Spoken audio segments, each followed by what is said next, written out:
When Noah Bennett pulled over on that forgotten October road, he thought he was saving a stranded bride in a wheelchair.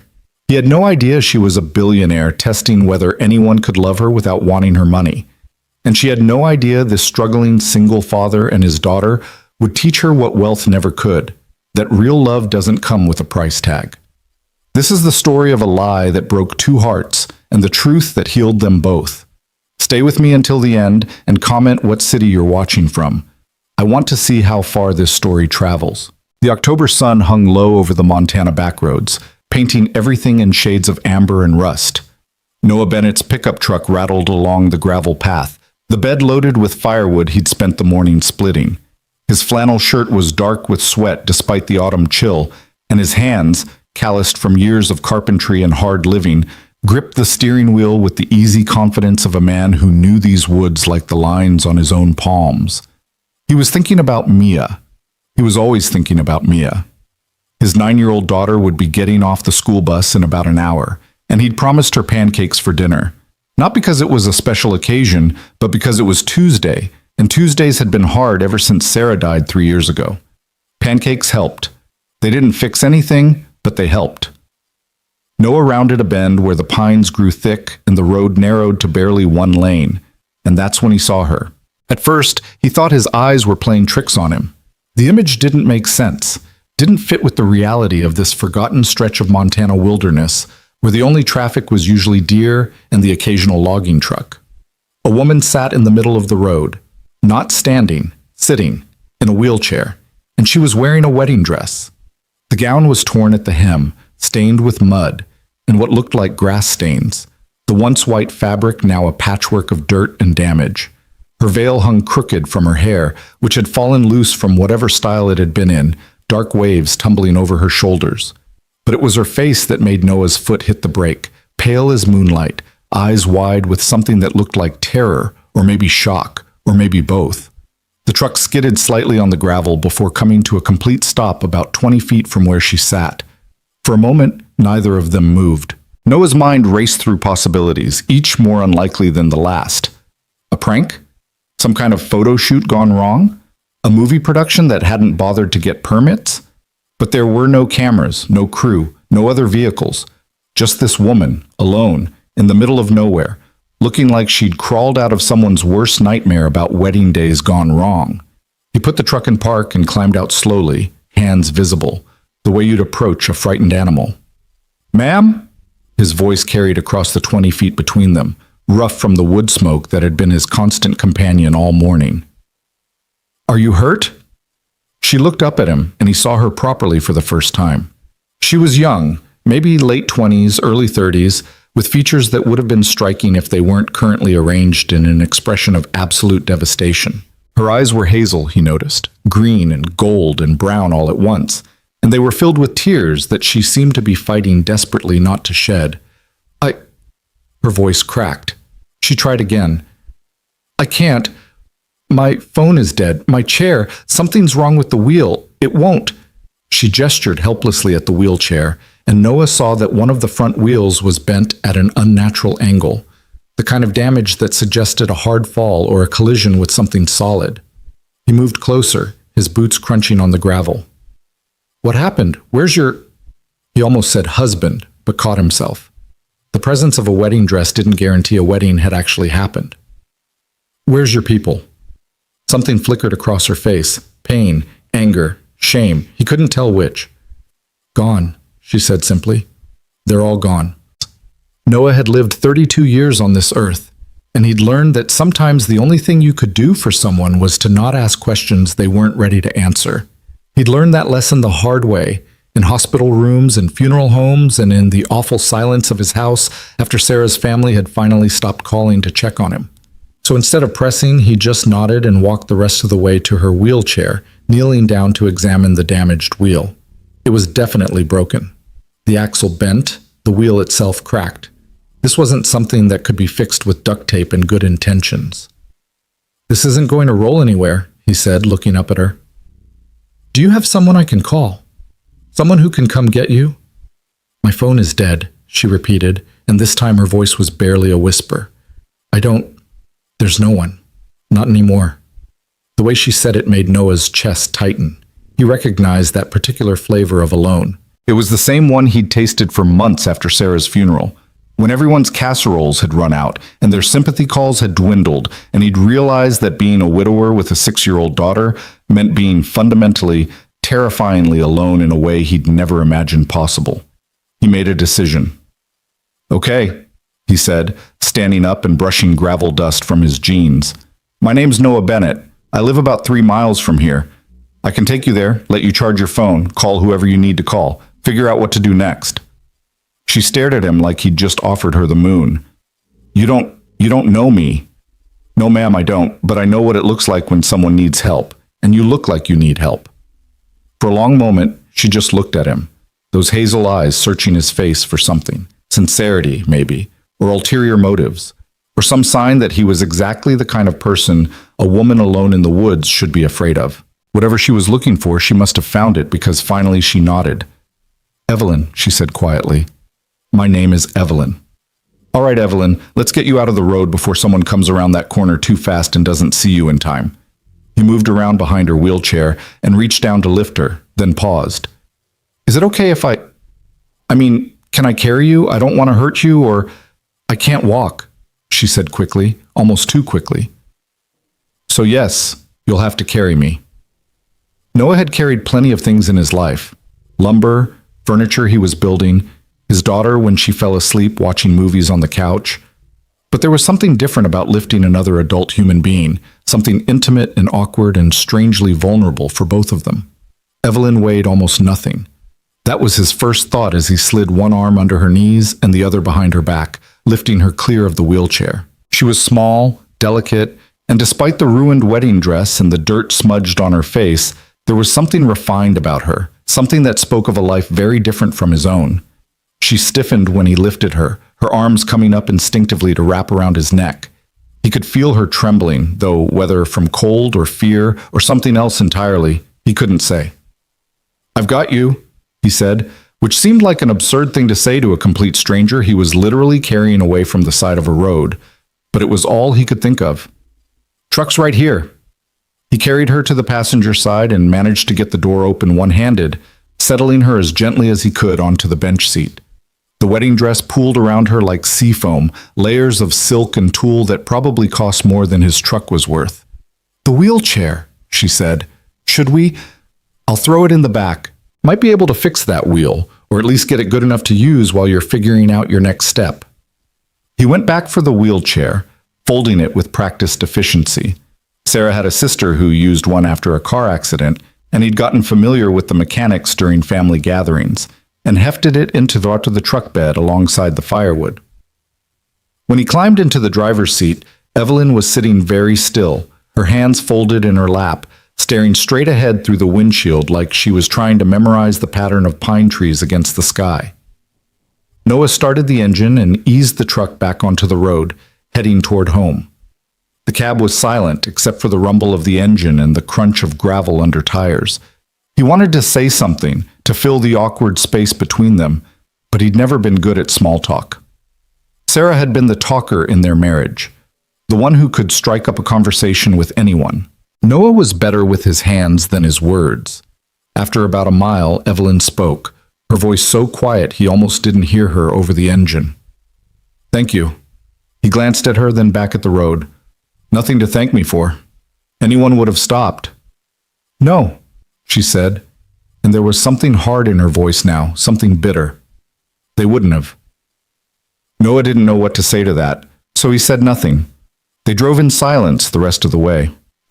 The Bennett cabin sat at the end of a long driveway, surrounded by pine trees and the kind of quiet that city people always said they wanted until they actually experienced it.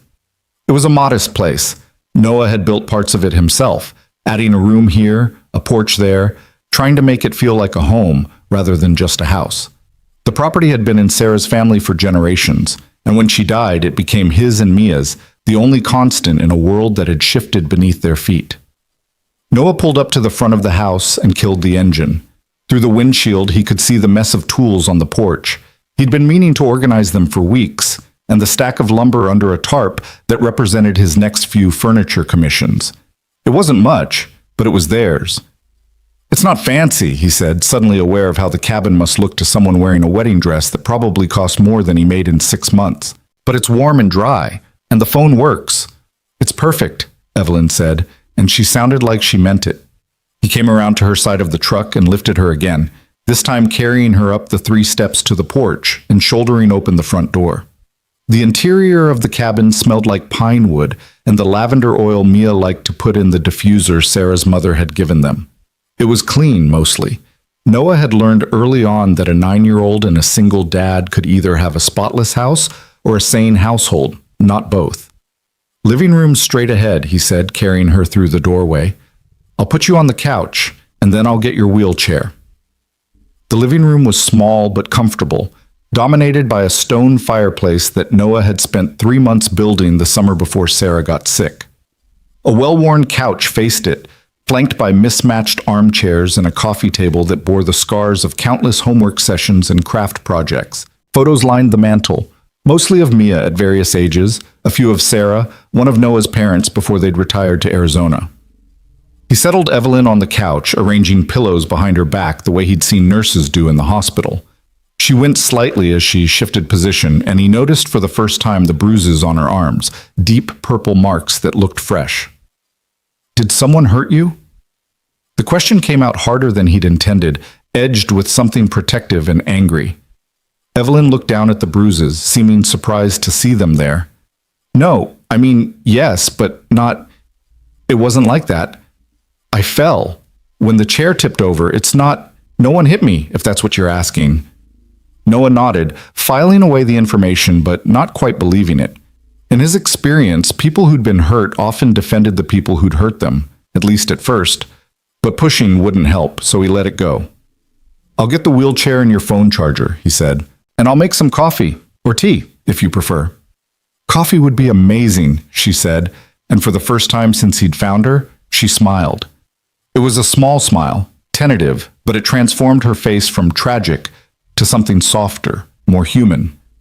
Noah brought in the wheelchair and set it up near the couch, then dug through a drawer in the kitchen until he found a phone charger that looked like it would fit whatever model she had. He plugged it into an outlet near the couch and handed her the cable. Thank you, she said again, taking the charger with hands that were still trembling slightly. Her phone, he caught a glimpse of it as she pulled it from somewhere in the folds of her dress, looked expensive, the kind of sleek device that probably cost more than his monthly mortgage payment. While the coffee brewed, Noah stood in the kitchen and tried to make sense of what was happening. He'd found a woman in a wedding dress on a back road, brought her home, and now she was sitting on his couch like a ghost from someone else's life. It felt surreal, disconnected from the reality of his everyday existence of carpentry work and school pickup, and trying to raise a daughter who still cried sometimes at night for a mother who would never come back. The coffee maker beeped. He poured 2 cups, black for him, and he brought sugar and cream for her on a tray his mother-in-law had given them as a wedding present. The domesticity of it struck him as absurd. Here he was, serving coffee to a stranger in a torn wedding gown, as if this were somehow a normal Tuesday afternoon. When he returned to the living room, Evelyn had her phone on, staring at the screen with an expression he couldn't quite read. Not quite relief, not quite fear. Something in between. Messages, he asked, setting the tray on the coffee table. 17 missed calls, 32 texts, voicemails I haven't listened to yet. She locked the phone and set it down like it was something dangerous. I'm not ready to deal with any of that yet. Noah handed her a cup of coffee and settled into one of the armchairs, maintaining a respectful distance. Do you want to talk about what happened? She wrapped both hands around the mug, staring into it like it might contain answers. I don't know if I can. Not because it's too painful, but because saying it out loud will make it real, and I'm not sure I'm ready for it to be real yet. That's all right. You don't owe me explanations. You pulled over for a stranger and brought her into your home, Evelyn said, looking up at him. I think I owe you at least some explanation. Only if you want to give it. She took a sip of coffee, black, he noticed, ignoring the sugar and cream, and seemed to be gathering herself, preparing to tell a story she didn't want to tell. I was supposed to get married today, she said finally. Obviously, she gestured at the dress with a bitter little laugh. To a man named Marcus Rothschild. We'd been together for 2 years. He was charming, successful, said all the right things. Everyone approved, my family, my friends, my business associates. He was perfect on paper. Noah waited, sensing there was more. And then yesterday I told him I'd lost everything. My inheritance, my trust fund, my assets, all gone because of bad investments and worse decisions. It was a lie, but I wanted to know. I needed to know if he loved me, or if he loved what I could give him. She laughed again, sharp and hurt. Turns out it was definitely the latter. He left you? Worse. He laughed. He actually laughed, like it was the funniest thing he'd ever heard. And then he said, her voice cracked, and she had to stop, swallow, try again. He said I must think he was an idiot to marry someone with nothing to offer, that I was damaged goods now, and he wasn't running a charity. Noah felt anger rise in his chest, hot and sudden.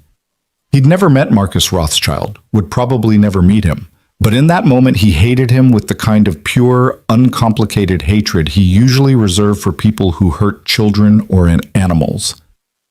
So this morning I got in my wheelchair. I've been using one since a car accident 2 years ago, though I've been regaining some function, and I drove away from the venue. Just drove. I didn't have a plan. I just needed to be anywhere but there. She looked around the cabin, at the photos on the mantel, the worn furniture, the life Noah had built from the ruins of his own grief. And then the chair broke, and you found me, and here we are.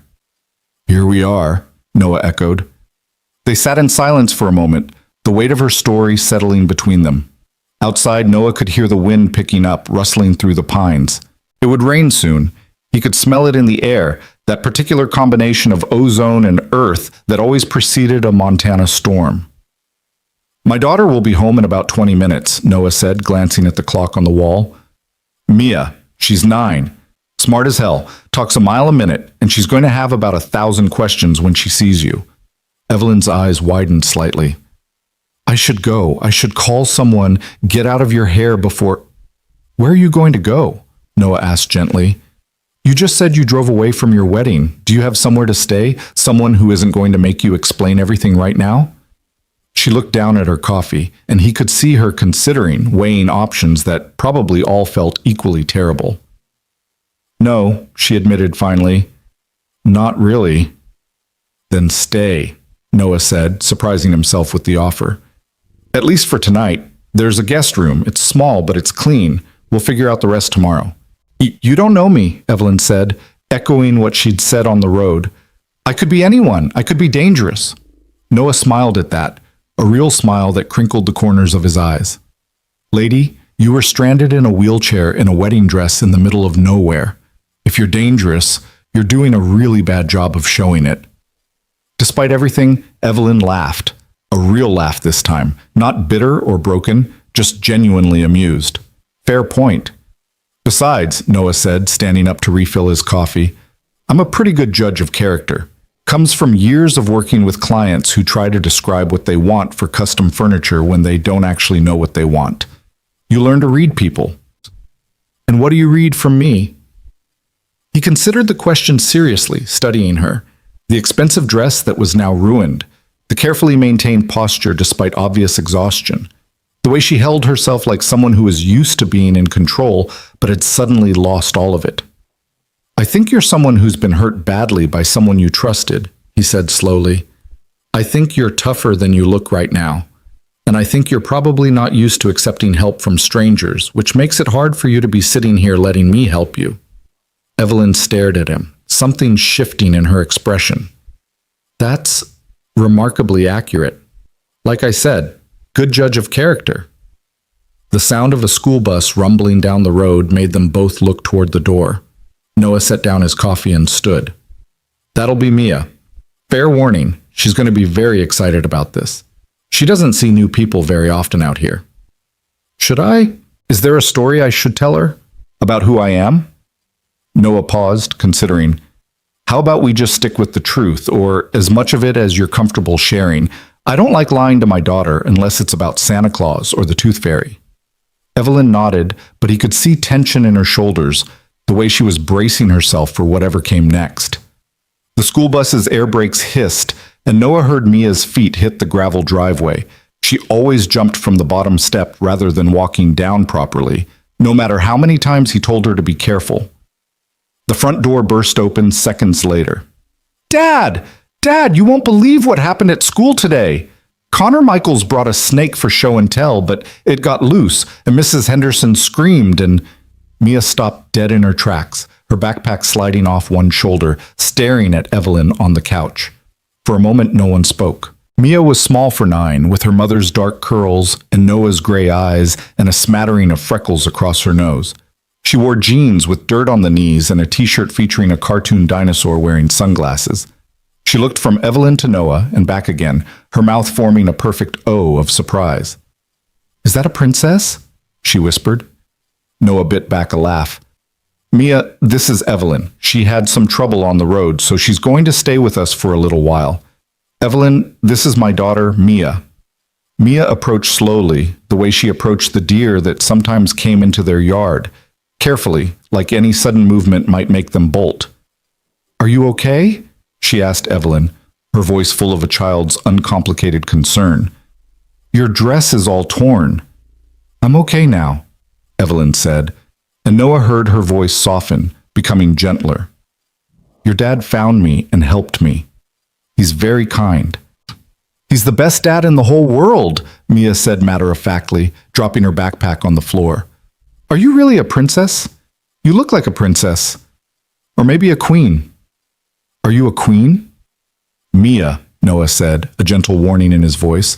But Evelyn was smiling, a real smile this time, not the careful, guarded one she'd given Noah. "No, not a princess or a queen, just a person who had a very bad day who your dad was nice enough to help." "Why are you in a wheelchair? Did you hurt your legs?" "Mia," Noah said again, more firmly this time. "That's personal. We don't ask people about stuff like that." "It's okay," Evelyn said. "I was in a car accident a while ago. My legs don't work as well as they used to." It was impressive, Noah thought, how smoothly she'd delivered that lie. Because it was a lie, or at least not the whole truth. He'd felt her stiffen when he'd lifted her, the way muscles tense that shouldn't tense if they weren't working. But he didn't call her on it. Everyone had their secrets, their reasons for not telling the whole truth. God knew he had his own. "That's sad," Mia said seriously. "But I'm glad Dad found you. Are you hungry? Dad promised pancakes for dinner, and he makes the best pancakes ever. He puts chocolate chips in them sometimes." "I couldn't impose Evelyn started, but Mia was already shaking her head. "It's not imposing if we want you to stay. Right, Dad?" Noah looked at his daughter, at the excitement in her eyes, the way she was already planning, already including this stranger in their routine, and felt his chest tighten with love and fear in equal measure. Mia had been lonely since Sarah died. They both had. And here was someone new, someone different, bringing life and possibility into their quiet cabin. It was dangerous to get attached to someone who was clearly just passing through. But looking at Mia's hopeful face, Noah didn't have the heart to say no. "Right," he agreed. "Pancakes for 3. Ta-bam." Dinner was a chaotic, warm affair that Evelyn watched like she was observing a foreign ritual. Noah cooked, while Mia narrated her entire day in exhaustive detail. The snake incident, yes, but also the spelling test she'd aced, the game of kickball at recess where she'd finally gotten to play pitcher, the argument with her best friend Zoe about which was better, horses or dolphins. I said horses because they're real and you can actually ride them, but Zoe said dolphins are smarter, which is probably true, but you can't ride a dolphin, can you? Or can you? Dad, can you ride a dolphin? Noah navigated the conversation with practiced ease, flipping pancakes and pouring juice and fielding Mia's questions with patience that spoke of years of practice. He'd set up a TV tray next to the couch so Evelyn could eat without having to move, a consideration that touched her more than it probably should have. The pancakes were, as promised, excellent, fluffy and studded with chocolate chips, served with maple syrup and butter. Evelyn couldn't remember the last time she'd eaten something that wasn't carefully plated and presented by a private chef or served at a restaurant where the menu had no prices. This was better. This was real. "So what do you do?" Mia asked around a mouthful of pancake, ignoring Noah's gentle reminder about not talking with her mouth full. "Like, for a job?" Evelyn hesitated. What did she do? Managed investment portfolios? Sat on charity boards? Attended social functions where everyone smiled and no one actually liked each other? None of those things seemed like appropriate answers for a 9-year-old. I help run a company, she said finally. It's not very exciting. What about you? What do you want to be when you grow up? A veterinarian, Mia said immediately.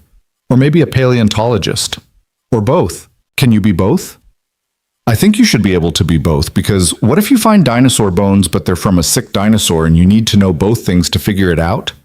That's very logical, Evelyn said seriously. I think you should definitely do both. Mia beamed at her, and Evelyn felt something shift in her chest, something warm and unfamiliar, and a little bit terrifying. When was the last time someone had looked at her like that? Like she'd said exactly the right thing, with no ulterior motive, no social calculation, just genuine pleasure at being understood. After dinner, Mia insisted on showing Evelyn her room. You have to see my rock collection. It's really cool. I found this one geode that has purple crystals inside. And Noah lifted Evelyn, wheelchair and all, up the stairs to the second floor. The house was small enough that Evelyn could map it easily. 2 bedrooms upstairs, a bathroom between them, and what looked like a tiny office or storage room at the end of the hall. Mia's room was exactly what you'd expect from a 9-year-old. Messy but loved, with posters of animals on the walls, a shelf full of books, and a collection of rocks spread out on her desk like treasures. This is my favorite, Mia said, holding up a chunk of quartz that glittered in the evening light. I found it by the creek. Dad says it's probably millions of years old. Can you imagine being millions of years old? No, Evelyn said honestly. I can't. She listened as Mia explained the origin of each rock in her collection, and she felt that unfamiliar warmth grow stronger. No one had talked to her like this in years, without wanting something, without calculating angles, without wondering what she could do for them. Mia just wanted to share her rocks with someone who would listen. When Mia finally wound down, and this one I don't know what it is, but it's really smooth and Dad says I can look it up at the library next time we go. Noah appeared in the doorway. Bedtime soon, kiddo. You've got school tomorrow. But Dad! No buts. Say goodnight to Evelyn. Mia turned to Evelyn, suddenly shy. Will you still be here tomorrow? Evelyn looked at Noah, who gave a small, encouraging nod. I think so, she said. If that's okay with your dad. It's very okay. Mia threw her arms around Evelyn in an impulsive hug that made Evelyn freeze, not quite sure how to respond. When was the last time someone had hugged her without it being a social obligation? When was the last time a hug had felt real? Slowly, carefully, Evelyn brought her arms up and returned the hug, patting Mia's back with hands that felt clumsy and unpracticed at this kind of affection. Okay, you, Noah said gently, scooping Mia up and making her giggle. Teeth brushed, pajamas on, bed. I'll be back in 10 minutes to tuck you in. He carried Evelyn back downstairs. She was getting used to it now, the strange intimacy of being carried by this man she'd known for less than 4 hours, and settled her back on the couch. I should show you the guest room, he said. It's not much, but... Noah, Evelyn interrupted. Why are you doing this, really? He paused, considering the question with the same careful thoughtfulness he seemed to bring to everything. Because 3 years ago, I was the one who needed help. After my wife died, people brought food, offered to watch Mia, helped with things I couldn't handle alone. I'm just paying that forward. Your wife, Evelyn said softly. I'm sorry. I didn't know. I should have... How could you know? It's okay. He sat down in the armchair, suddenly looking tired. Sarah had cancer, ovarian. By the time they found it, it was too late to do much beyond making her comfortable. She died when Mia was 6. That must have been impossibly hard. It was. It still is some days, but you figure out how to keep going. You have to, especially when you've got a kid depending on you. He looked toward the stairs where they could hear Mia singing to herself in the bathroom. She's the reason I get up every morning? Well, that and the mortgage. Evelyn laughed softly. The mortgage. Right. I forgot people have those. Noah raised an eyebrow. What do you have instead? She realized her mistake immediately, the casual reveal that she was someone for whom mortgages weren't a concern. I just meant, I've been renting. Mortgages are different. He didn't look convinced, but he let it slide. The guest room's at the bottom of the stairs. First door on your right. Bathroom's across the hall. I'll get you some towels and something to sleep in. Sarah's stuff is still in storage, but I've got some t-shirts that'll work. Thank you, Evelyn said, and she meant it with an intensity that surprised her. For all of this. For not asking too many questions. For just helping. That's what people do, Noah said simply, or at least that's what they should do. He went to get the towels and clothes, and Evelyn sat alone in the living room, listening to the sounds of a house settling in for the night. Upstairs, water running. Mia's voice calling something to her dad, his deeper voice responding. The creak of floorboards, the soft thud of a door closing. This was what a home sounded like, she realized, not the echoing silence of her penthouse apartment, where every sound was swallowed by expensive acoustics and emptiness. Not the calculated perfection of the venues where she'd hosted charity galas and business dinners. This was real, messy and warm and alive, and she was lying to these people. The guilt hit her like a physical thing, sharp and painful. She hadn't meant for it to go this far. The wheelchair, the claim that she couldn't walk, it had started as protection, a way to make herself seem vulnerable and non-threatening after Marcus's cruelty had made her feel like she needed to test everyone, trust no one. But Noah and Mia didn't deserve to be tested. They were just good. Genuinely, uncomplicatedly good. And here she was, lying to them. Evelyn looked down at her legs, hidden under layers of silk and tulle. She could stand. She could walk. Her physical therapy had been going well for months. The wheelchair was more habit and safety than necessity now. But admitting that meant admitting everything else. Who she really was, why she'd really been on that road. The lies she'd told to test Marcus that had spiraled into this larger deception. She should leave. First thing tomorrow morning, she should call her assistant, have a car sent, disappear back into her real life, and let these kind strangers forget she'd ever existed. But when Noah came back with an armful of towels and one of his flannel shirts, smelling of laundry detergent and wood smoke, Evelyn found herself saying, "Thank you for letting me stay another night." "You're welcome to stay as long as you need," he said. "No pressure, no expectations. Just whatever you need to figure things out."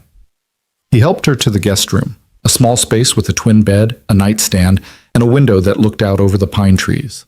The walls were bare except for one photo of Sarah, younger and laughing, holding a toddler Mia in her arms. "I can take that down if it's weird," Noah said, noticing where Evelyn was looking. "No," Evelyn said. "Leave it. She looks happy." She was. Even at the end, even when it hurt, she was happy. She had this way of finding joy in things, stupid things, like the way light came through the kitchen window in the morning, or Mia's terrible knock-knock jokes. She made everything better just by being in it. There was so much love in his voice, so much grief worn smooth by time but still present. Evelyn felt like an intruder in this moment, in this house full of memories of a woman who had been genuinely, selflessly loved. "You must miss her terribly," she said softly. "Every day. But I'm also grateful I got to have her at all, you know? Some people never find that kind of love. I found it and lost it, and that's still better than never having it at all." He helped her into the bed, arranging pillows with the same care he'd shown all evening, and left the wheelchair within reach. "Bathroom's across the hall.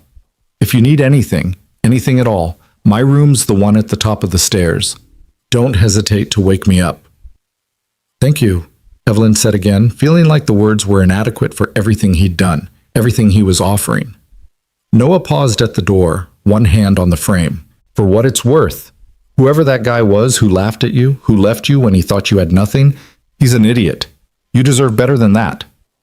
And then he was gone, closing the door softly behind him, leaving Evelyn alone with her thoughts and her guilt, and the photo of a woman who had been loved the way everyone should be loved, completely, truly, without conditions or calculations.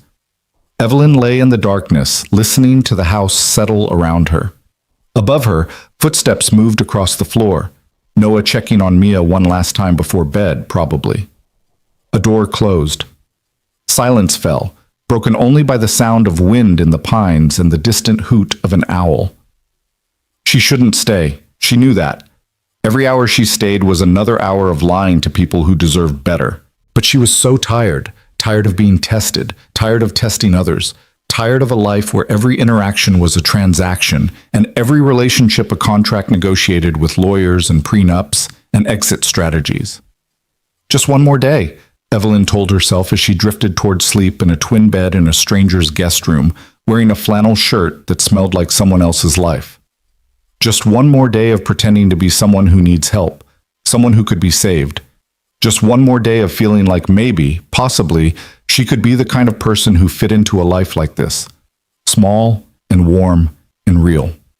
Just one more day, and then she'd leave. But even as she made that promise to herself, Evelyn knew she was lying. She'd been lying all day. What was one more lie?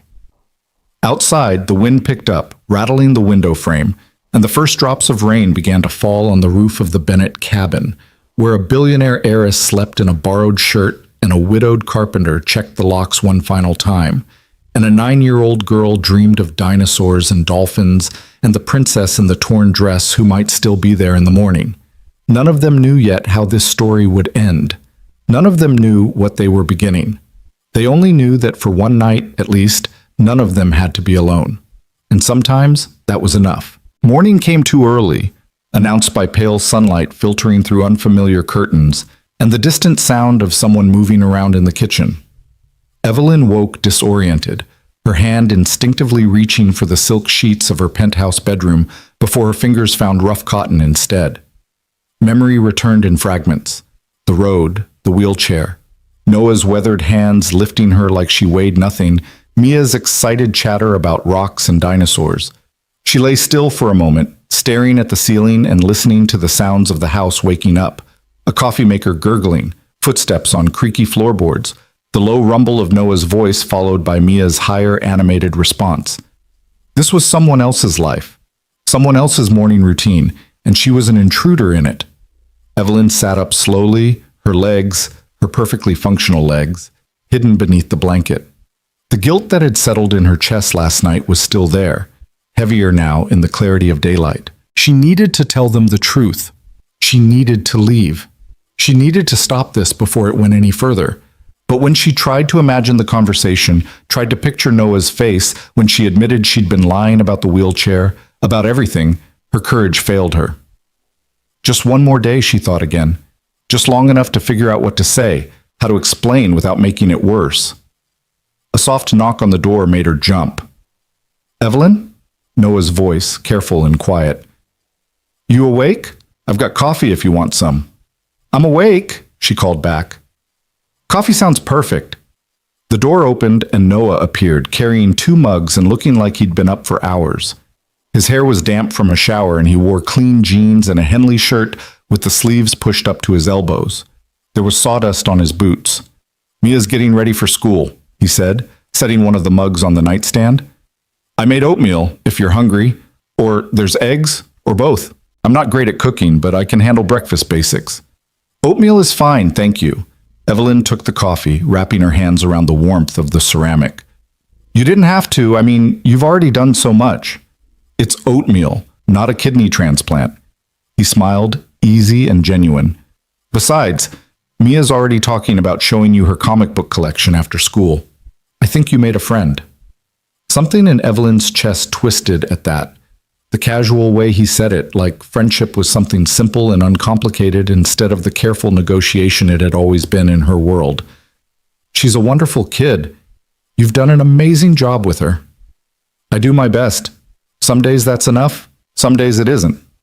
He leaned against the doorframe, comfortable in his own space in a way that made Evelyn envious. "I've got to drive her to the bus stop in about 20 minutes. Will you be okay here alone for a bit? I'll only be gone 10 minutes or so." "Of course, I'll be fine." But after he left, after she heard Mia's excited goodbye and the truck rumbling down the driveway, Evelyn found herself alone in the silent house, and the weight of her deception became unbearable. She looked at the wheelchair beside the bed, looked at her legs under the blanket, and made a decision. Slowly, carefully, Evelyn swung her legs over the side of the bed. Her feet touched the cool wooden floor. She took a breath, gripped the edge of the mattress, and stood. Her legs held her weight easily. No trembling, no weakness. The physical therapy had worked better than she'd let anyone know, better than she'd admitted even to herself. She'd been so focused on testing Marcus, on protecting herself, that she'd hidden her progress from everyone, her doctors, her family, even her own assistant. Evelyn took a step, then another. She walked to the window and looked out at the pine trees, at the world she'd stumbled into yesterday. From this angle, standing on her own 2 feet, everything looked different, less like a refuge and more like a lie she was telling to people who deserved better. She heard the truck before she saw it, the familiar rumble of the engine coming back up the driveway. Panic flooded through her. She couldn't let him see her standing, not yet, not before she figured out how to explain. Evelyn moved quickly back to the bed, lowering herself down and arranging the blanket just as she heard the front door open. Her heart was pounding, and she felt like a child caught doing something forbidden. "Evelyn?" Noah's voice from the living room. "You want that oatmeal now?" "Yes, please," she called back, hating how steady her voice sounded when everything inside her felt chaotic and wrong. He appeared minutes later with a bowl of oatmeal topped with brown sugar and what looked like fresh blueberries. Mia insisted on the blueberries, said princesses need proper breakfast. She really thinks I'm a princess? You showed up in a ball gown. What else is a 9-year-old supposed to think? He set the bowl on a tray across her lap with practiced efficiency. How'd you sleep? Better than I have in months, actually. That at least was true. Despite the unfamiliar bed and the guilt and the lies, she'd slept deeply, dreamlessly, in a way she hadn't managed in her 1,000 thread count sheets. Noah settled into the chair in the corner. Apparently he'd brought it in from somewhere while she was sleeping. I've been thinking about your situation. Your phone's charged now, and you probably need to make some calls. Figure out what comes next. I know, I should. Evelyn pushed the oatmeal around with her spoon. It's just hard to know where to start. Start with what you know you need to do, not what you think you should do. There's a difference. She looked up at him, struck by the quiet wisdom in that statement. Is that from experience? Yeah. After Sarah died, everyone had opinions about what I should do. Sell the cabin and move closer to town. Put Mia in therapy. Start dating again after a reasonable amount of time. He shook his head. But what I needed to do was keep Mia's life as stable as possible and figure out how to be both parents for her. Everything else could wait. And did it work? Doing what you needed instead of what people thought you should? Most days. He smiled, but there was sadness in it. Some days I still don't know if I'm getting it right, but at least I'm getting it right for us, not for other people's expectations.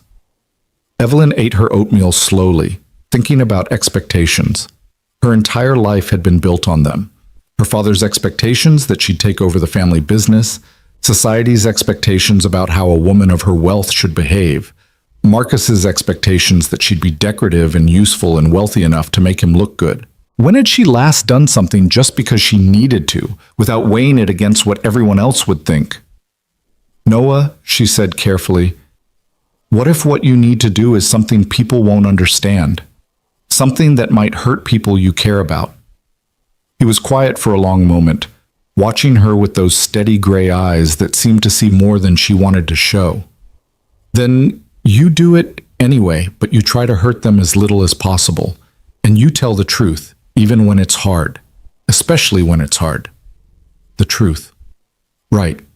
The thing she'd been avoiding since he'd found her on that road. I need to tell you something, Evelyn started, but the words stuck in her throat. How did you confess to someone who'd shown you nothing but kindness that you'd been lying to them from the beginning? Before she could force the words out, Noah's phone buzzed. He glanced at it and grimaced. I'm sorry, I have to take this. It's a client. I'm building them a dining table and they keep changing their mind about the wood stain. He stood, already moving toward the door. We can talk more when I'm done. Of course. And just like that, her moment of courage passed. Evelyn finished her oatmeal alone, listening to Noah's patient voice from the other room explaining the difference between walnut and cherry finishes to someone who clearly had no idea what they actually wanted. The morning stretched into afternoon. Noah had work to do in his shop, the converted garage where he built furniture, and Evelyn found herself alone with her thoughts and her phone, which she'd been avoiding like it might explode. She finally forced herself to look at it. The texts were mostly from her assistant, Patricia, escalating from concern to frantic. The voicemails were worse. Her father's angry demands to know where she was, business partners worried about missed meetings, and one message from Marcus that she deleted without listening to. She should call Patricia, should let someone know she was safe. But the moment she made contact with her old life, this interlude, this strange, unexpected pause, would be over. She'd have to go back to being Evelyn Grace, billionaire heiress, instead of just Evelyn, the woman Noah had helped. A text came through as she was staring at the screen. Patricia, if I don't hear from you in the next hour, I'm calling the police. I don't care if you're mad about the wedding. People are worried. Evelyn typed back quickly. I'm safe. Needed some time alone. Don't call police. We'll explain soon. The response was immediate. Thank God, your father is losing his mind. Where are you? Somewhere quiet. I'll call you tomorrow. She turned off the phone before Patricia could respond, feeling like a coward and not caring. Tomorrow she'd deal with everything. Tomorrow she'd tell Noah the truth and leave and go back to her real life. Today, she just wanted to pretend a little longer that she was someone else. The sound of power tools drifted in from the garage. A saw, maybe, or a sander. Evelyn wheeled herself to the living room window and looked out toward the converted garage where Noah worked.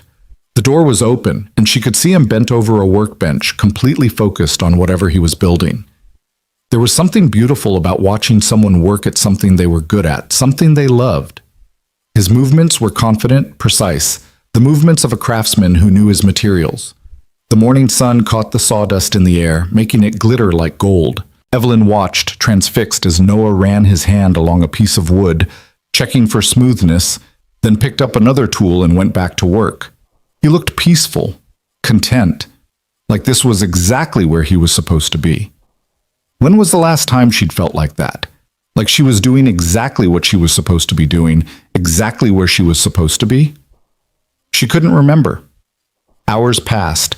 Noah came in for lunch, sandwiches that he made quickly, efficiently, eating while standing at the counter because he was in the middle of something and didn't want to lose his momentum.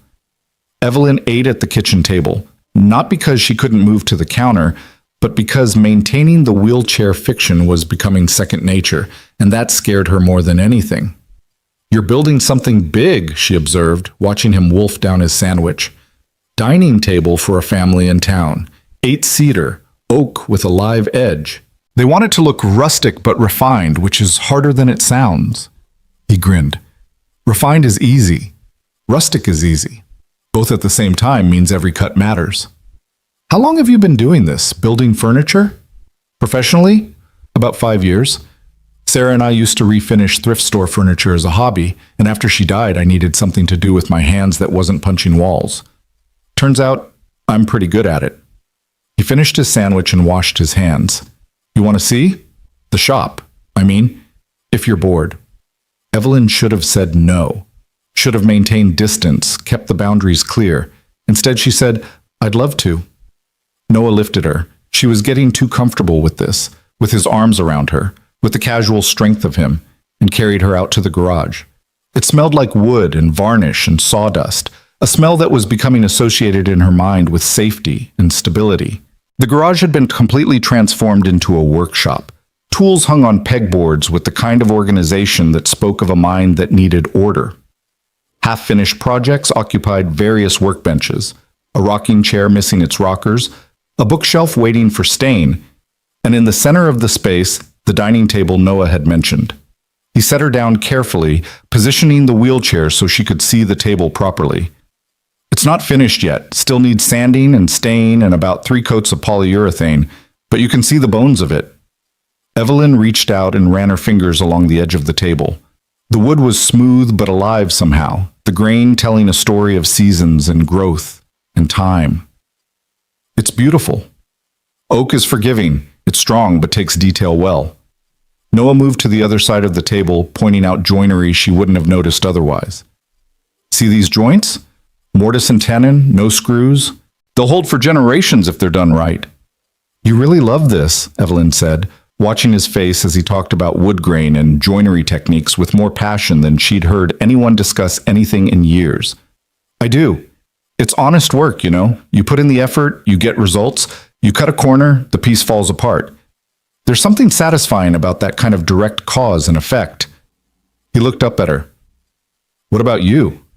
Do you love what you do? Running a company, you said. Evelyn hesitated. The truth was complicated. She'd inherited a company she hadn't asked for, spent years learning to run it competently, and had never quite figured out if she loved it or just felt obligated to it. It's complicated. That's not a no, but it's not a yes either. No, it's not. She looked at the table, at the evidence of work done with care and attention. I think I'm good at what I do, but I'm not sure I love it. Maybe I never did. Maybe I just learned to be good at it because that's what was expected. Noah came around the table and leaned against the workbench beside her, arms crossed. That's a hard way to live, doing what you're supposed to instead of what you want, says the man who became both parents to his daughter because that's what he was supposed to do. That's different. I wanted to be there for Mia. The circumstances were awful, but the choice was easy. He was quiet for a moment. But yeah, I see your point. Sometimes what we're supposed to do and what we want to do line up, and sometimes they don't, and that's when life gets complicated. Very complicated, Evelyn agreed softly. They stayed in the shop for another hour. Noah worked while Evelyn watched, and they talked about small things. Mia's obsession with rocks, the deer that came through the property, the winter that was coming and how harsh Montana winters could be. Safe topics, easy topics. Nothing about who Evelyn really was or why she was really there, or the lies that were piling up between them like cordwood. When the school bus rumbled past, Noah checked his watch. That's my cue. Mia will be home in 5 minutes, and if I'm not there to hear about her day immediately, she holds it against me for hours. He carried Evelyn back to the house, settling her on the couch just as they heard Mia's feet hit the gravel driveway. The front door burst open. Dad, Evelyn, you won't believe, oh good, you're both here. Mia dropped her backpack and launched into a detailed explanation of the science experiment they'd done in class, involving vinegar and baking soda and a volcano that had erupted all over Connor Michael's desk, which was funny because he was the one with the snake yesterday, and maybe this was karma. Evelyn found herself laughing, really laughing, at Mia's animated retelling. The kid had timing, pausing for effect in all the right places, her hands gesturing wildly to illustrate the explosion of fake lava. And Mrs. Henderson said, wait for it, she said, Connor, perhaps you should pursue a career that doesn't involve animals or volcanoes. Mia collapsed in giggles. Everyone laughed so hard that Timothy snorted milk out of his nose. That's disgusting, Noah said, but he was smiling. It was hilarious, Mia corrected. She turned to Evelyn. Did you have a good day? Did Dad show you his workshop? He makes the most beautiful stuff. One time he made me a dollhouse that was so perfect I didn't want to play with it because I might mess it up. I saw the workshop. Your dad is very talented. The most talented, Mia agreed loyally. Then, with the sudden subject change that was apparently her specialty, do you like hot chocolate? Because Dad makes really good hot chocolate, and it's supposed to rain tonight, and hot chocolate is the best thing when it rains. I do like hot chocolate. Dad, Mia called over her shoulder, already heading to the kitchen. Make hot chocolate, the fancy kind with the little marshmallows. Noah gave Evelyn an apologetic look. She's very persistent. She's wonderful, Evelyn said, and meant it with her whole heart. The afternoon dissolved into the kind of domestic comfort that Evelyn had seen in movies but never experienced. Noah made hot chocolate, the fancy kind with real cocoa and vanilla and tiny marshmallows that Mia insisted on counting to make sure everyone got the same amount. They sat around the living room while rain started pattering against the windows, and Mia showed Evelyn her comic book collection, explaining the intricate plot of each one with serious dedication. This one is my favorite, Mia said, holding up a dog-eared issue of something featuring a girl with superpowers. Because she doesn't know she has powers at first, and then when she finds out, she has to decide if she wants to use them or just be normal. And I think that's hard, you know, because once you know you can do something special, can you really just pretend you can't? Evelyn stared at the comic book, at the girl on the cover who looked torn between two worlds. No, she said slowly. I don't think you can. Once you know, you can't unknow it. Exactly. Mia was pleased to be understood. So she has to be brave and use her powers even though it's scary and people might not like her anymore. That is brave, Evelyn agreed, feeling like the conversation had veered into territory that was hitting too close to home. Dinner was spaghetti. Noah apologized for the simplicity, but Mia declared it was her favorite meal in the whole world, so Evelyn assured him it was perfect. And it was perfect, in its own way. The sauce was from a jar and the garlic bread was frozen, but they ate together at the kitchen table with Mia chattering between bites, and Noah occasionally interjecting with gentle corrections about talking with her mouth full. This was what family felt like, Evelyn realized. Not the formal dinners of her childhood, where conversation was carefully moderated and every topic had to be appropriate for business discussion. Not the restaurant dates with Marcus, where they performed being a couple for whoever might be watching. This messy, warm, real thing where a 9-year-old talked about volcanoes and comics and nobody was trying to impress anyone. After dinner, Mia insisted on teaching Evelyn a card game that had incredibly complicated rules that seemed to change depending on who was winning. They played for an hour, and Evelyn laughed more than she had in months, maybe years. When bedtime came, Mia hugged Evelyn goodnight with the same unself-conscious affection she'd shown the night before. "I'm really glad you're here," she whispered. "It's nice having someone else in the house. It gets lonely sometimes, just me and Dad." Evelyn's throat tightened. "I'm glad I'm here too, sweetie." After Noah carried Mia upstairs for the bedtime routine, Evelyn sat alone in the living room, listening to the sound of rain on the roof and the murmur of voices from upstairs. Story time, probably. Noah reading to Mia the way her own father never had. She needed to leave. She'd known it this morning, and she knew it now even more certainly. Every hour she stayed, every smile she shared, every moment of this borrowed life she inhabited, it was all built on lies. And the longer she stayed, the worse the truth would hurt when it finally came out. But when Noah came back downstairs, settling into the armchair with a tired sigh, Evelyn found herself saying, "Thank you for today, for letting me be part of your life, even temporarily." "You say that like you're a burden. You're not." He looked at her seriously. "Mia hasn't been this happy since before Sarah died. Having someone new to talk to, someone who actually listens to her rock collections and comic book theories, it means something." "She means something to me too," Evelyn said, and it was the most honest thing she'd said in days. "Both of you do." Something shifted in the air between them. Noah leaned forward, elbows on his knees, and Evelyn was struck again by how present he was, how completely he existed in each moment without seeming to worry about the next one. "Can I ask you something?" he said. "And you can tell me it's none of my business, but I'm going to ask anyway." "Okay." "Are you running from something or toward something? Because I've done both and they feel different. Running from feels desperate. Running toward feels like hope." Evelyn considered the question carefully. "I don't know," she admitted. "Maybe both. I was definitely running from the wedding, from Marcus, from the person I was when I was with him. But I don't know what I'm running toward. I don't know if there's anything to run toward." "There's always something," Noah said quietly. "You just have to be brave enough to look for it." "Like the girl in Mia's comic book," he smiled. "Yeah, exactly like that. Once you know you can be something different, something more, you can't unknow it. You have to decide what you're going to do with that knowledge." They sat in comfortable silence for a while, the rain providing a steady rhythm against the windows. Evelyn felt the weight of the day settling on her, the standing she'd done in secret, the lies she'd maintained, the growing affection she felt for these people who didn't really know her at all. "Noah," she started, then stopped. Tried again. "There are things about me you don't know, things that might change how you feel about having me here." He didn't look surprised. "I figured. Nobody ends up in a wedding dress in the middle of nowhere without a complicated story behind it. It's more complicated than you think. Then tell me. Or don't. Either way, you're still welcome here." He stood, stretching. "I'm going to head to bed. Got an early morning tomorrow. But Evelyn, whatever you're worried about, whatever you think is going to make me throw you out, I promise it's not as bad as you think."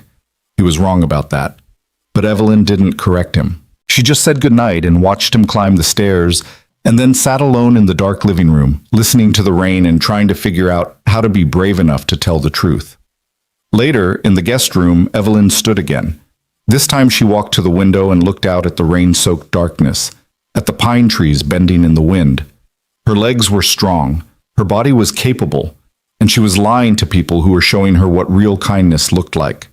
She made it back to the bed just before Noah's footsteps creaked across the floor above her, checking on Mia one last time before settling in for the night. The house went quiet except for the rain. Evelyn lay in the darkness and made plans. Tomorrow she would tell Noah the truth about the wheelchair. Not all of it, not yet, but enough. She'd admit she'd been regaining function, that she'd let him believe she was more helpless than she was. And then she'd leave before she did any more damage to this family that had been kind enough to take her in. Tomorrow. She'd be brave tomorrow. But when tomorrow came, it brought complications she hadn't anticipated, and her careful plans dissolved like morning mist. The next day started normally enough. Noah made breakfast while Mia got ready for school, and Evelyn ate oatmeal and tried to gather her courage for the conversation she needed to have. But before she could say anything, Noah's phone rang. "Mr. Bennett, this is Emma Rodriguez from Woodland Elementary. We have a situation with Mia." Evelyn watched Noah's face go through several expressions: concern, fear, confusion. "Is she hurt? What happened?" "She's not hurt, but she's very upset. There was an incident with another student, and she's refusing to talk about it. Could you come to the school?" "I'll be right there." He hung up and looked at Evelyn apologetically. "I have to go," Evelyn said immediately.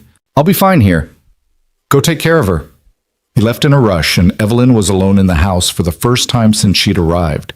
She should have felt relieved, a chance to move freely, to stretch her legs, to be herself without the performance. Instead, she felt anxious, worried about Mia, worried about what could have upset a normally cheerful 9-year-old enough to require a parent pickup. An hour passed.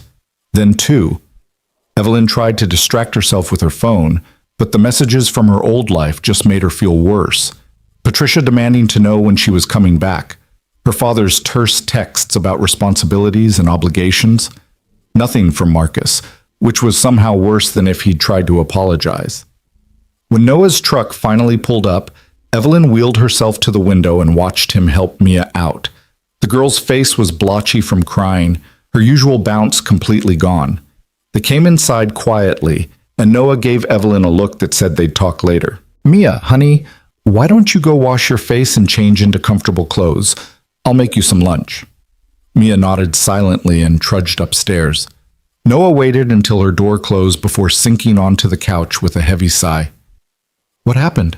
Evelyn asked gently.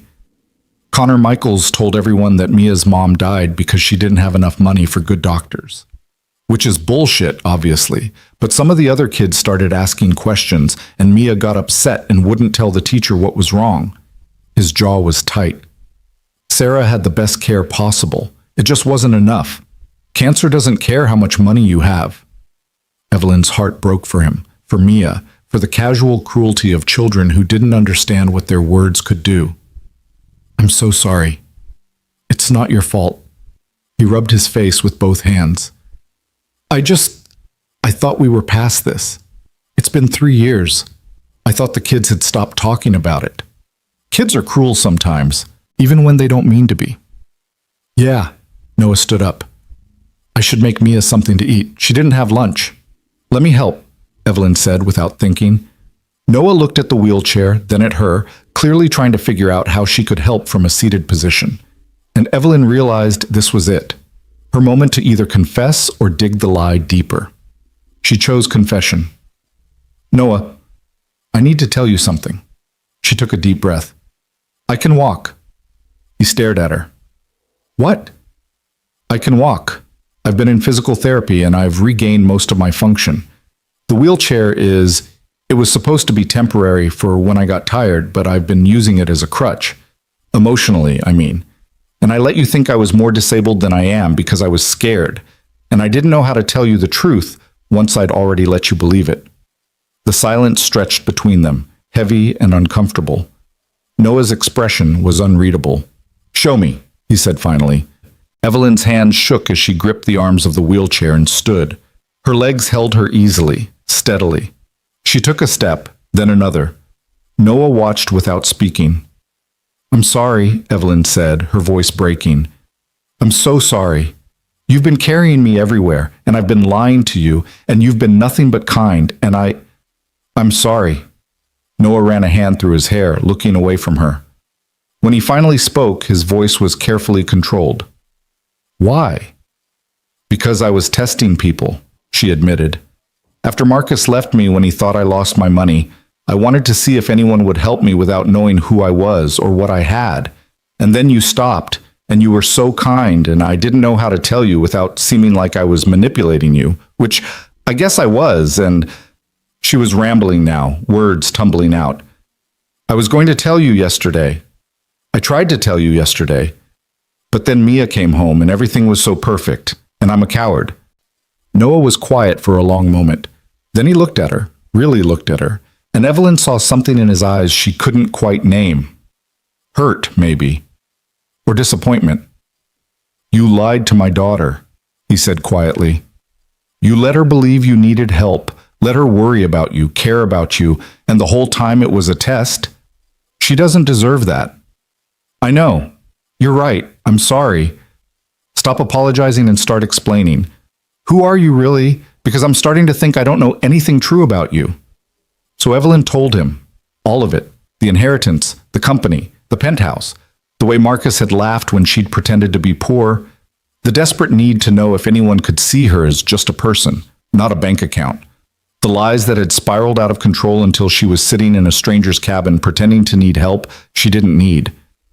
When she finished, Noah was staring at her like she was someone he'd never seen before, which she supposed she was. So you're rich, he said flatly.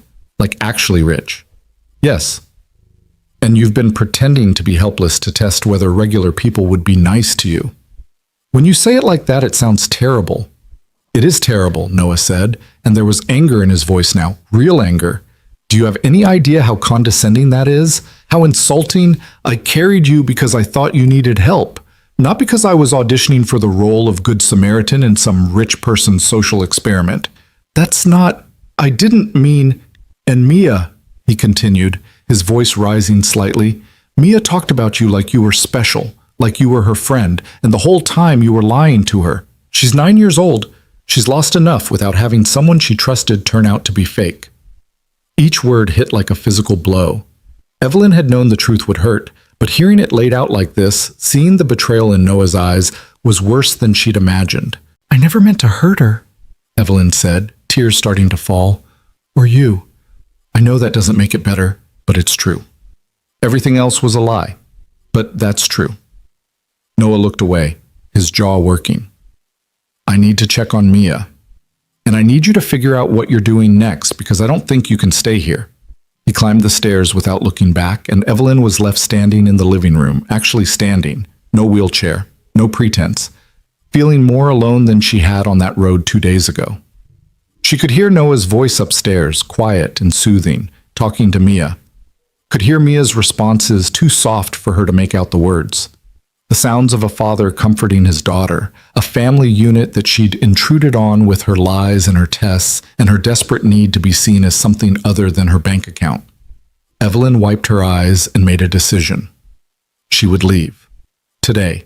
Right now. She'd call Patricia, arrange for a car, disappear back into her real life, and let these good people forget she'd ever existed. It was the right thing to do, the only thing to do after what she'd done to them. She was gathering her ruined wedding dress from the guest room when she heard footsteps on the stairs.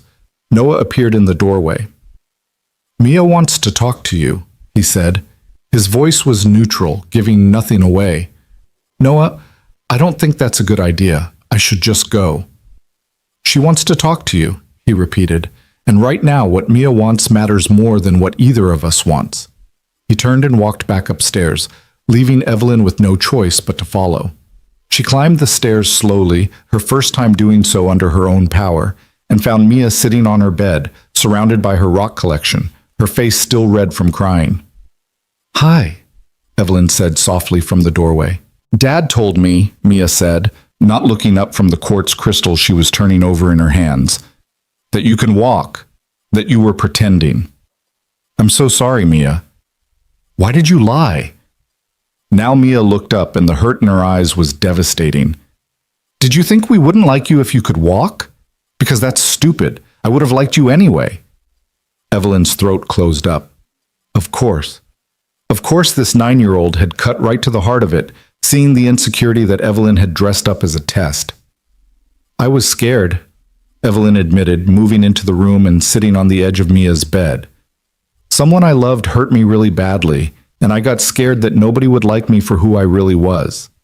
So I pretended to be someone different. But lying is wrong, Mia said with the absolute moral certainty of childhood. Mrs. Henderson says lying is always wrong. Mrs. Henderson is right. Lying is wrong. And I'm sorry I did it. Mia was quiet for a moment, studying the crystal. Connor lied about my mom today. He said she died because we were poor, which isn't true. Dad says sometimes people lie because they're ignorant, and sometimes they lie because they're scared. Which one are you? Scared, Evelyn said. Definitely scared. Of what? Of not being enough. Of people only caring about me for what I have instead of who I am. Mia considered this with a seriousness that was somehow more painful than anger would have been. That's sad, she said finally, but it's still not okay to lie to people who are nice to you. You're absolutely right. Are you going to leave now? The question hung in the air. Evelyn looked at this wise, hurt 9-year-old and wanted more than anything to say no, to promise she'd stay and make it right, but she didn't have that right anymore. I think I have to, Evelyn said. Your dad is very angry with me, and he has every right to be. He's not mad, Mia said. He's sad. It's different. He gets the same face he got when Mom's pictures made him cry, like something good turned out to be not real. The accuracy of that observation made Evelyn's chest ache. I'm sorry I made him sad, and I'm sorry I made you sad. Mia set down her crystal and looked at Evelyn with those serious gray eyes, her father's eyes. I'm sad you lied. But I'm not sad I met you. Even if you were pretending, some of it was real, right? You really liked my rocks, and you really thought my comics were cool? All of that was real, Evelyn promised. The only thing that wasn't real was the wheelchair. Everything else, how much I liked spending time with you, how much I admired your dad, how much this place felt like home. All of that was completely real. Mia nodded slowly, processing this. Then she did something unexpected. She hugged Evelyn. I hope you stop being scared, she whispered, because you're really nice when you're not pretending. Evelyn hugged her back, tears falling freely now. Thank you, Mia. You're one of the bravest people I've ever met. When Mia finally let go, she picked up her favorite geode, the one with purple crystals inside. You should take this, she said, holding it out. Oh, honey, I can't take your favorite rock. It's a gift. Mrs. Henderson says gifts mean you care about someone even when you're mad at them. Mia pressed the geode into Evelyn's hands. So you remember that some things are beautiful on the inside even when they don't look perfect on the outside. The metaphor wasn't subtle, but it broke Evelyn's heart anyway. She closed her fingers around the geode, feeling its weight, its solidity. I'll treasure it, she promised. Noah was waiting at the bottom of the stairs. He'd heard everything. The house was small enough that privacy was relative. His expression was softer now, but still guarded. She's a remarkable kid, Evelyn said. She is. Noah's voice was tired. Look, about what I said earlier. You were right, about everything. I was angry. I'm still angry, honestly.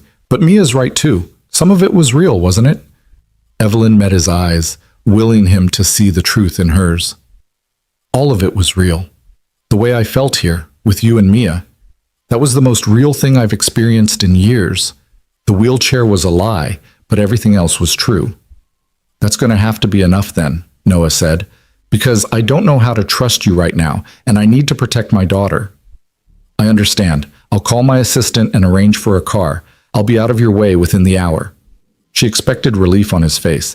Instead, she saw something that looked like regret. But he didn't tell her to stay, and she didn't ask if she could.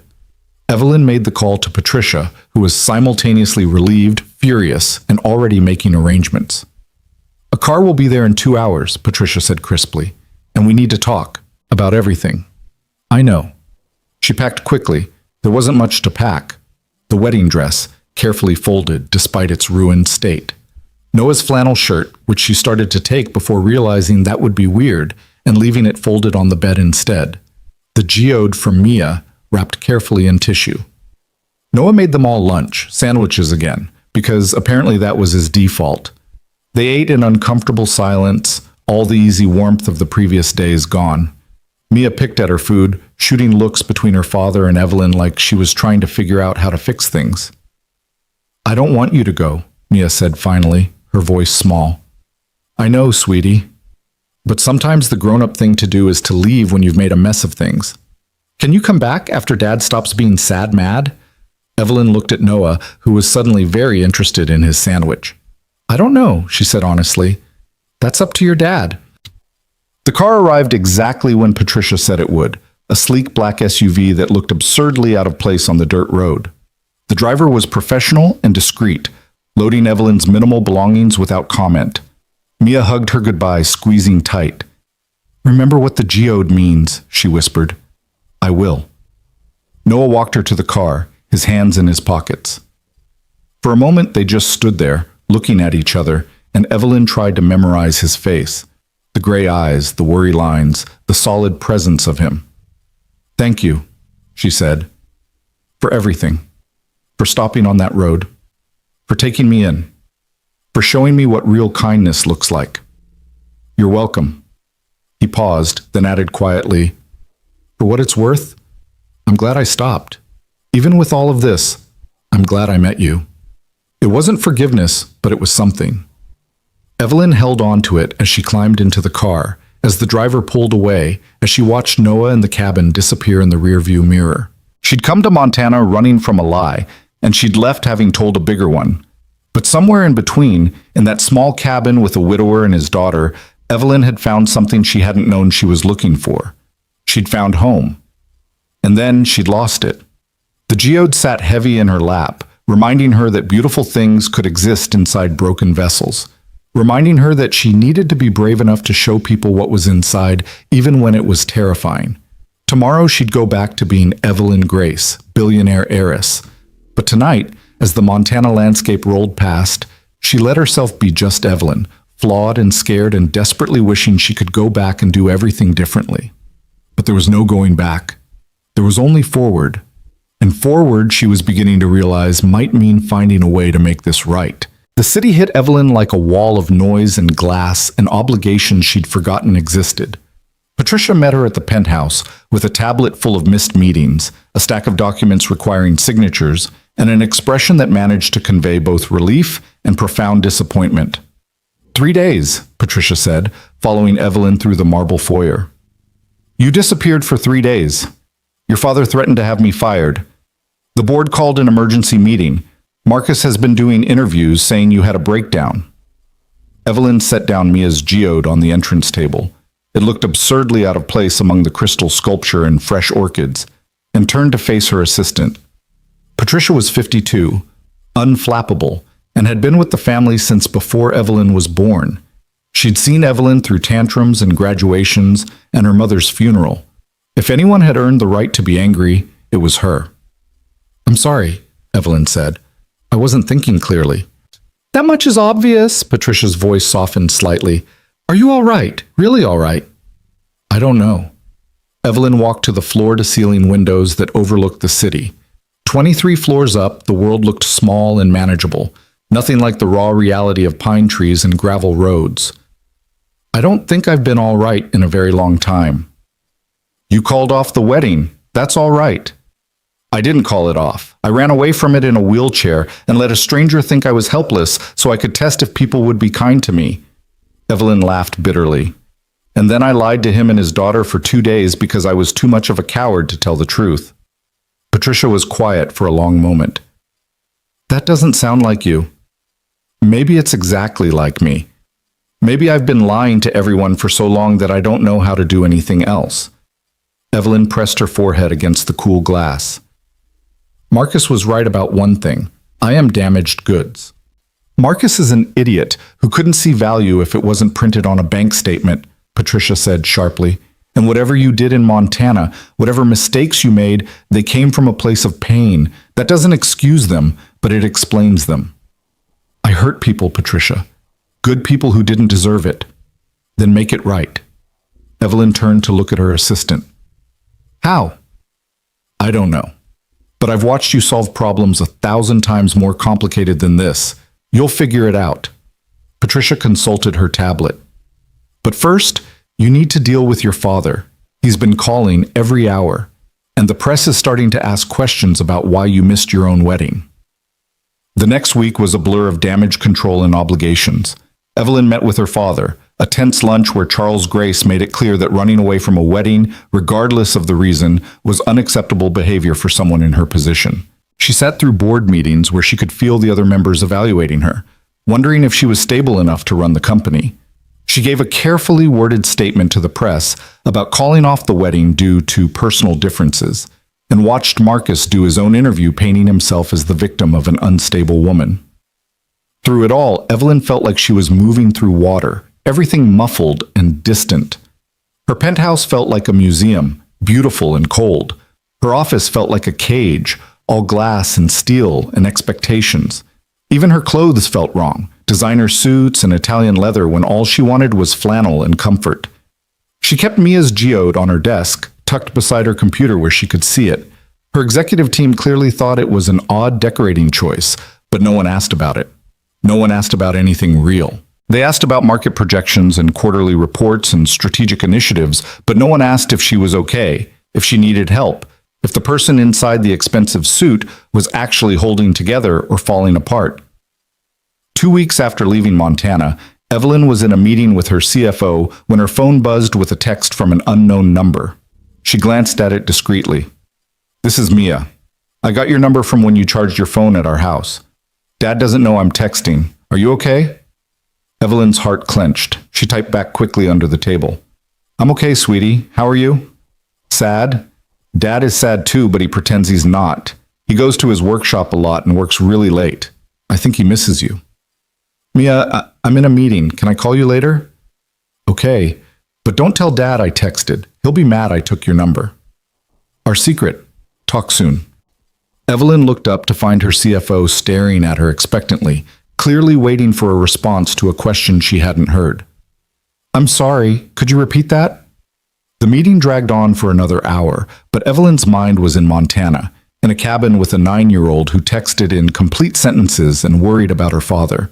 When it finally ended, she went back to her office and closed the door, staring at the geode until her assistant knocked to remind her about her next appointment. That night, alone in her penthouse with the city lights glittering below, Evelyn called Mia. A child answered on the third ring, her voice excited but trying to whisper. "Evelyn?" "Hi, Mia. Is this a good time? Where's your dad?" "In the shower. I have maybe 10 minutes." There was a rustling sound like Mia was moving to a different room. "I'm in my closet now. He won't hear."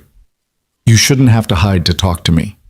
"I know, but Dad gets a weird face when anyone mentions you.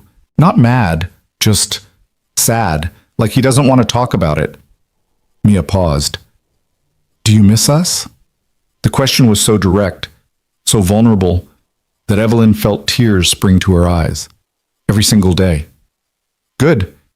I mean, not good that you're sad, but good that you miss us. Because we miss you too, even though Dad won't say it." "How's school? Did Connor apologize?" "Sort of. Mrs. Henderson made him, but he didn't really mean it. But that's okay because Zoe told him he was ignorant, which is a good word because it means he doesn't know stuff, but it sounds fancy, so Mrs. Henderson couldn't get mad at her for it." Evelyn laughed despite herself. "Zoe sounds like a good friend." "She is. She asked if you were my new mom and I said no, you were just someone who visited, but I wished I could have said yes." Mia's voice got smaller. "Is that bad? That I wished that?" "Oh, sweetie, no, that's not bad at all. But your mom, your real mom, she would want you to remember her." "I do remember her. I remember she smelled like vanilla and she sang really loud in the car, even though she wasn't good at singing, and she always let me have 2 cookies after dinner, even when Dad said 1 was enough." There was a sniffle. "But I don't remember her voice anymore." "Not really. Sometimes I think I do, but then I'm not sure if I'm remembering her or just remembering the videos Dad shows me." Evelyn's heart broke. I bet your dad would love to tell you more stories about her. Have you asked him? It makes him sad. Sometimes being a little sad is worth it if it means remembering someone you love. They talked for a few more minutes about rocks and school and the new comic book Mia had gotten from the library until Evelyn heard a voice in the background calling Mia's name. I gotta go, Mia whispered. Dad's out of the shower. Can I call you again? Anytime you want. But Mia, maybe you should tell your dad you're talking to me. I don't want you to have to sneak around. Maybe. Bye, Evelyn. The line went dead, and Evelyn was left alone with the echo of a 9-year-old's voice and the weight of everything she'd lost. Over the next 2 weeks, Mia called 3 more times. Each call was brief, squeezed into moments when Noah was working in his shop or running errands. Each call left Evelyn feeling more connected to Montana and more disconnected from her life in the city. She learned that Noah had taken on an extra commission, a bookshelf for the library, and was working long hours. She learned that Mia had aced her science test. She learned that their house felt too quiet now, that Mia had put Evelyn's coffee mug in her room like a keepsake. And she learned that Noah never talked about Evelyn, never mentioned her name, acted like those 2 days had never happened. I think he's trying to forget you, Mia said during their 4th call. But I don't think it's working because sometimes I catch him just staring at nothing, like he's thinking really hard about something sad. Your dad has been through a lot, Mia. He's protecting himself. From what? From getting hurt again. But you wouldn't hurt him again, right? Because you said you were sorry and you learned your lesson. Evelyn wished she had a child's certainty that apologies fixed everything. I hope I wouldn't, but your dad doesn't know that. He only knows I lied before, so why should he believe anything else I say? Because people can change, Mia said with absolute conviction. Mrs. Henderson says people can learn from mistakes. That's what mistakes are for, learning. Mrs. Henderson is very wise. I know, so when are you coming back? The question Evelyn had been dreading. I don't know if I can come back, sweetie. Your dad doesn't want to see me. But did you ask him? No, but then how do you know? You can't know what people want unless you ask them. That's what Dad tells me when I'm scared to ask for stuff. Out of the mouths of babes, Evelyn thought. You're right, but asking means risking that he'll say no, and I don't know if I'm brave enough for that. You were brave enough to walk again, Mia pointed out. You can be brave enough to talk to Dad. After that call, Evelyn couldn't stop thinking about it. Was she brave enough? She'd built a career making difficult decisions, negotiating high-stakes deals, standing up to men twice her age who thought she was too young or too female to run a company. But asking Noah for forgiveness, risking the rejection she probably deserved, that felt harder than anything she'd ever done. 3 weeks after leaving Montana, Evelyn was reviewing contracts when Patricia knocked on her office door. There's someone here to see you. He doesn't have an appointment, but he says it's important. A Noah Bennett? Evelyn's heart stopped, then started again, too fast. Noah's here? In Denver? Downstairs in the lobby. Security called up. Should I have them send him away? No. Evelyn stood, suddenly aware of how corporate she looked in her tailored suit and heels. Send him up. No, wait. I'll go down. Give me 2 minutes. She rushed to the bathroom, checking her reflection with an urgency that felt absurd. She looked professional, polished, perfect. Everything she'd been 3 weeks ago and nothing like the woman who'd sat in his cabin eating pancakes. She wanted to change, but into what? She didn't keep casual clothes at the office. You're stalling, she told her reflection. Just go. The elevator ride down felt eternal. 23 floors to think about what he might say, what she should say, whether this was closure or something else. The doors opened to the marble lobby with its modern art and uncomfortable furniture designed to look impressive rather than inviting. Noah stood near the reception desk, hands in his pockets, looking as out of place as Evelyn had felt in his cabin. He wore jeans and a flannel shirt, the same one he'd lent her, she realized, and work boots that were clean but worn. His eyes found hers across the lobby, and Evelyn forgot how to breathe. She walked toward him, her heels clicking on marble, maintaining the composure she'd learned from years of business meetings. But inside, she was falling apart. Noah, I wasn't expecting... She stopped, started over. Hi. Hi. He looked around the lobby, at the art that probably cost more than his truck, at the security desk, and the fountain, and the general atmosphere of wealth. Impressive. It's just a building. It's not just a building. It's a statement. He looked back at her. I'm guessing the company you help run is actually a company you own? My family owns it. I run it. There's a difference. Not much of one. They stood there awkwardly, a canyon of polished marble between them, and 3 weeks of silence, and everything they hadn't said. Would you like to go somewhere to talk? Evelyn asked. There's a coffee shop across the street, or we could use a conference room upstairs, or I can't stay long. I drove down this morning and I need to get back before Mia's bus comes. Noah pulled something from his pocket. A small cedar carving, unfinished, the word hope carved into its surface. Mia told me about the phone calls. All of them. She felt guilty about sneaking around, so she confessed last night. Evelyn's heart sank. I told her to tell you. I didn't want her to have to hide it. I know. She told me that too. He turned the carving over in his hands. She's been working on this in my shop. Wanted to finish it and send it to you, but she's 9 and doesn't really know how to use the tools properly yet. So I've been helping her, and as I was helping her make this thing for you, I realized I was an idiot. You're not an idiot. I am. Because I spent 3 weeks being angry at you for lying when the truth is, I was really angry at myself for caring about you despite the lies. For missing you despite knowing I should just forget about it. He held out the carving. Mia says this is for you. She says hope means believing things can get better even when they're bad right now. Evelyn took the carving with shaking hands. The cedar was smooth, the letters carved with care, and she could imagine Mia's small hands working on it, tongue probably sticking out in concentration. It's beautiful. She also says I'm being stubborn and stupid, and that if I don't at least try to forgive you, she's going to be disappointed in me. And I can handle a lot of things, but disappointing my daughter isn't one of them. Noah, let me finish, please. He took a breath. You lied to me. About the wheelchair, about who you were, about a lot of things. And that hurt, especially because I'd been honest with you about Sarah, about everything. But I've had 3 weeks to think about it, and here's what I figured out. You lied because someone broke your heart and made you think you had to protect yourself. That doesn't make the lying okay, but it makes it make sense. It doesn't excuse it. No, it doesn't. But I've also been thinking about what you said before you left, that everything else was real. The way you were with Mia, the conversations we had, the person you were when you weren't pretending. Was that real? Evelyn looked at him, at the hope and fear and uncertainty in his eyes, and knew this was her moment. The truth, all of it, with nothing held back. It was the most real I've been in years, she said quietly. Maybe ever.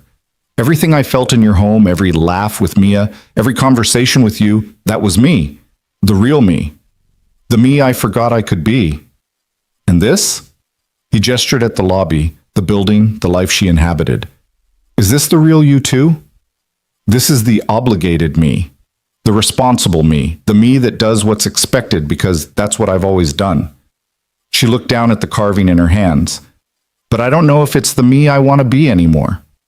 Noah was quiet for a moment, studying her. What do you want, Evelyn? Really want, not what you should want or what makes sense. What do you actually want? The question hung between them, heavy with possibility. What did she want? She wanted pancakes for dinner and rock collections and a man who carried her not because he had to, but because he wanted to help. She wanted a 9-year-old's uncomplicated affection and a cabin that smelled like pine and cedar.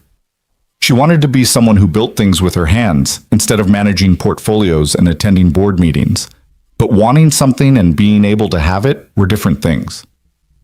It doesn't matter what I want, Evelyn said. I have responsibilities here. A company to run, employees who depend on me, obligations I can't just walk away from. That's not what I asked. Noah, what do you want? He repeated, and there was something intense in his voice now, something that demanded honesty. I want to come home, Evelyn admitted, her voice breaking. To your home, with you and Mia. I want to drink coffee on your porch and watch you build furniture and help Mia with her homework. I want to be part of something real instead of performing for people who don't actually care about me. But I can't have that because I ruined it, And even if you could forgive me, I have a whole life here that I can't just abandon. Why not? The question was so simple, it was almost absurd. Because people are counting on me. Because I have a responsibility to my family's legacy. Because you don't just walk away from a billion-dollar company because you'd rather live in a cabin in Montana. Your father ran that company for 30 years before you. I'm guessing he could do it again if he had to. And I'm guessing there are 100 qualified people who could step in if you wanted to step away. Noah moved closer, and Evelyn could smell sawdust and soap. I'm not asking you to give up everything. I'm asking what you want for yourself, not for everyone else. I want to be with you, Evelyn said, the words tumbling out before she could stop them. I want to be with you and Mia and figure out how to be the person I was in your cabin. But I'm scared. I'm scared that I'll mess it up again, that I'll disappoint you, that I'm not actually that person, but just someone pretending to be her. Everyone's pretending to be someone, Noah said gently. The difference is whether you're pretending to be who others want you to be or who you actually want to be. And I hope, that person in my cabin was who you actually want to be. She was. She is. Evelyn wiped her eyes, not caring that her mascara was probably running. But Noah, I lied to you, to both of you. How can you even consider trusting me again? Because Mia likes you, and Mia's got better judgment than most adults I know. Because you owned up to the lie instead of trying to justify it. And because, he paused, seeming to gather courage. Because I haven't been able to stop thinking about you for 3 weeks, and I'm tired of pretending I don't care what happens to you. The confession hung in the air between them. Evelyn's heart was pounding so hard she was sure he could hear it. I don't know how this works, she said. The logistics, I mean. I can't just disappear. There are things I need to handle here, transitions I need to make if I'm going to step away from the company. I'm not asking you to disappear tomorrow. I'm asking if you want to try, if you want to figure out a way to have both. Whatever parts of this life you need to keep, and whatever parts of that life you want to build with us. Is that even possible? I don't know. But I know I'd rather try and fail than spend the rest of my life wondering what if. Noah reached out slowly, giving her time to pull away, and took her hand. His palm was rough with calluses, warm, steady. Come back. Not forever, not with any promises about what happens next. Just come back and let's see if we can figure this out. Your daughter will have questions. Mia always has questions. We'll answer them together. You're sure? You're really sure you want to try this? I drove 4 hours to stand in this lobby that costs more than my house and ask you to come home with me. I'm sure. Evelyn looked around the lobby, at the life she'd built, the obligations she'd accepted, the person everyone expected her to be. Then she looked at Noah, at the hope in his eyes and the cedar carving in her hands, and the possibility of something real and messy and terrifyingly uncertain. She thought about Mia's text. You were brave enough to walk again. You can be brave enough to talk to Dad. Maybe it was time to be brave. Okay, Evelyn said, but I need a few days. I need to talk to my father and the board, and I need to set up systems so I can work remotely for a while. I can't just vanish again. That wouldn't be fair to anyone, but I can transition. I can figure out how to be in both places. How long? A week, maybe 2. Would that work? Noah smiled, really smiled, for the first time since he'd walked into the lobby. That would work. Take whatever time you need. Just promise me you'll actually come back this time. Don't say you will, and then decide it's too complicated. I promise. Evelyn squeezed his hand. I'm scared I'll mess this up. Probably you will. Probably I will too. That's how relationships work. People mess up and then figure out how to fix it. He glanced at his watch. I really do need to go. Mia's bus comes in 4 hours and I don't want her coming home to an empty house. Tell her I got the carving. Tell her it's perfect and I'll keep it on my nightstand. Tell her yourself when you get there. Noah squeezed her hand once more, then let go. 2 weeks, Evelyn. I'll be waiting. He walked away and Evelyn watched him go. This man who'd stopped for a stranger, who'd carried her when he thought she needed help, who was brave enough to drive 4 hours to offer forgiveness she wasn't sure she deserved. When he disappeared through the glass doors, Evelyn looked down at the carving in her hands. Hope. Such a small word for such an enormous thing. She went back upstairs to her office where Patricia was waiting with her afternoon schedule and a knowing look. "Cancel everything for the next 2 weeks," Evelyn said. "Everything?" "Everything. And schedule a meeting with my father and the board for tomorrow morning. I need to discuss transitioning to a remote work arrangement." Patricia's eyebrows rose. "That will not go over well." "Probably not, but it's happening anyway." Evelyn set the carving on her desk beside Mia's geode. "And Patricia, thank you for everything, especially for not saying I told you so." "The day's not over yet," Patricia said dryly, but she was smiling. The meeting with her father and the board went exactly as poorly as expected. Charles Grace did not understand why his daughter suddenly needed to work remotely from Montana. The board members questioned whether this was a sign of instability following the canceled wedding. The CFO wondered aloud if Evelyn was having some kind of crisis that required professional help. Evelyn listened to all of it, maintaining the composure she'd perfected over years of business meetings, and then said simply, "I'm not asking permission. I'm informing you of my decision. I'll be available by phone and video conference. I'll fly in for critical meetings, but my primary residence will be in Montana for the foreseeable future." "This is about a man," her father said flatly. "This is about me figuring out what kind of life I want to live. You have responsibilities. I know, and I'm not abandoning them. I'm just choosing to fulfill them from somewhere other than Denver." They argued for another hour. Her father threatened. The board members expressed concerns. The CFO suggested a leave of absence instead. But Evelyn held firm, and eventually they accepted that she was doing this whether they liked it or not. She spent the next week making arrangements, setting up her home office to work remotely, delegating tasks to her executive team, establishing communication protocols. She met with her accountant and lawyer to discuss logistics. She even hired a local assistant in Montana who could handle any on-ground needs. Through it all, she texted with Mia, who was counting down the days with increasing excitement. Noah sent one text, brief and to the point. "Take your time. We're not going anywhere." On the night before she was scheduled to leave, Evelyn stood in her penthouse and looked around at the life she was partially leaving behind. The expensive furniture, the art collection, the closet full of designer clothes. It had taken years to build this life, and she was walking away from most of it for a cabin in the woods, and a man who built furniture and a 9-year-old who collected rocks. It should have felt scary. Instead, it felt like finally exhaling after holding her breath for years. Patricia helped her pack, not just clothes, but the things that mattered. Photos of her mother, her favorite books, the geode and the carving, comfortable clothes instead of power suits.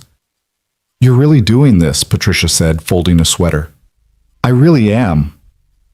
"Good. You've been miserable for years. Maybe this will help." "You knew I was miserable?" "Everyone knew. We just didn't say anything because that's what you pay us for. Discretion." Patricia smiled. "For what it's worth, I think you're making the right choice, even if your father doesn't." "Thank you, Patricia, for everything." "Don't thank me yet. You'll still need me." Someone has to manage the disaster when you forget about a board meeting because you're too busy looking at rocks or whatever it is people do in Montana. Evelyn laughed, feeling lighter than she had in weeks. Deal. She left Denver early the next morning, driving instead of flying because she wanted the time to think, to process, to prepare for what came next. The city gave way to suburbs, suburbs to small towns, towns to open country. The landscape changed gradually. Flat plains rising into foothills, foothills becoming mountains, mountains giving way to the kind of wilderness where cell service was optional and the nearest neighbor might be miles away. 4 hours from Noah's cabin, Evelyn pulled over at a rest stop and called Mia. "Where are you?" Mia demanded. "Dad keeps checking his phone like you might say you're not coming." "I'm coming. I'm about 4 hours away, maybe less if traffic's good." "Yeah!" There was muffled talking, Mia covering the phone to yell something to Noah. Then she was back. "Dad says dinner's at 6, and you better be hungry because he's making pot roast, which is fancy for us." "Tell your dad I'm always hungry for his cooking."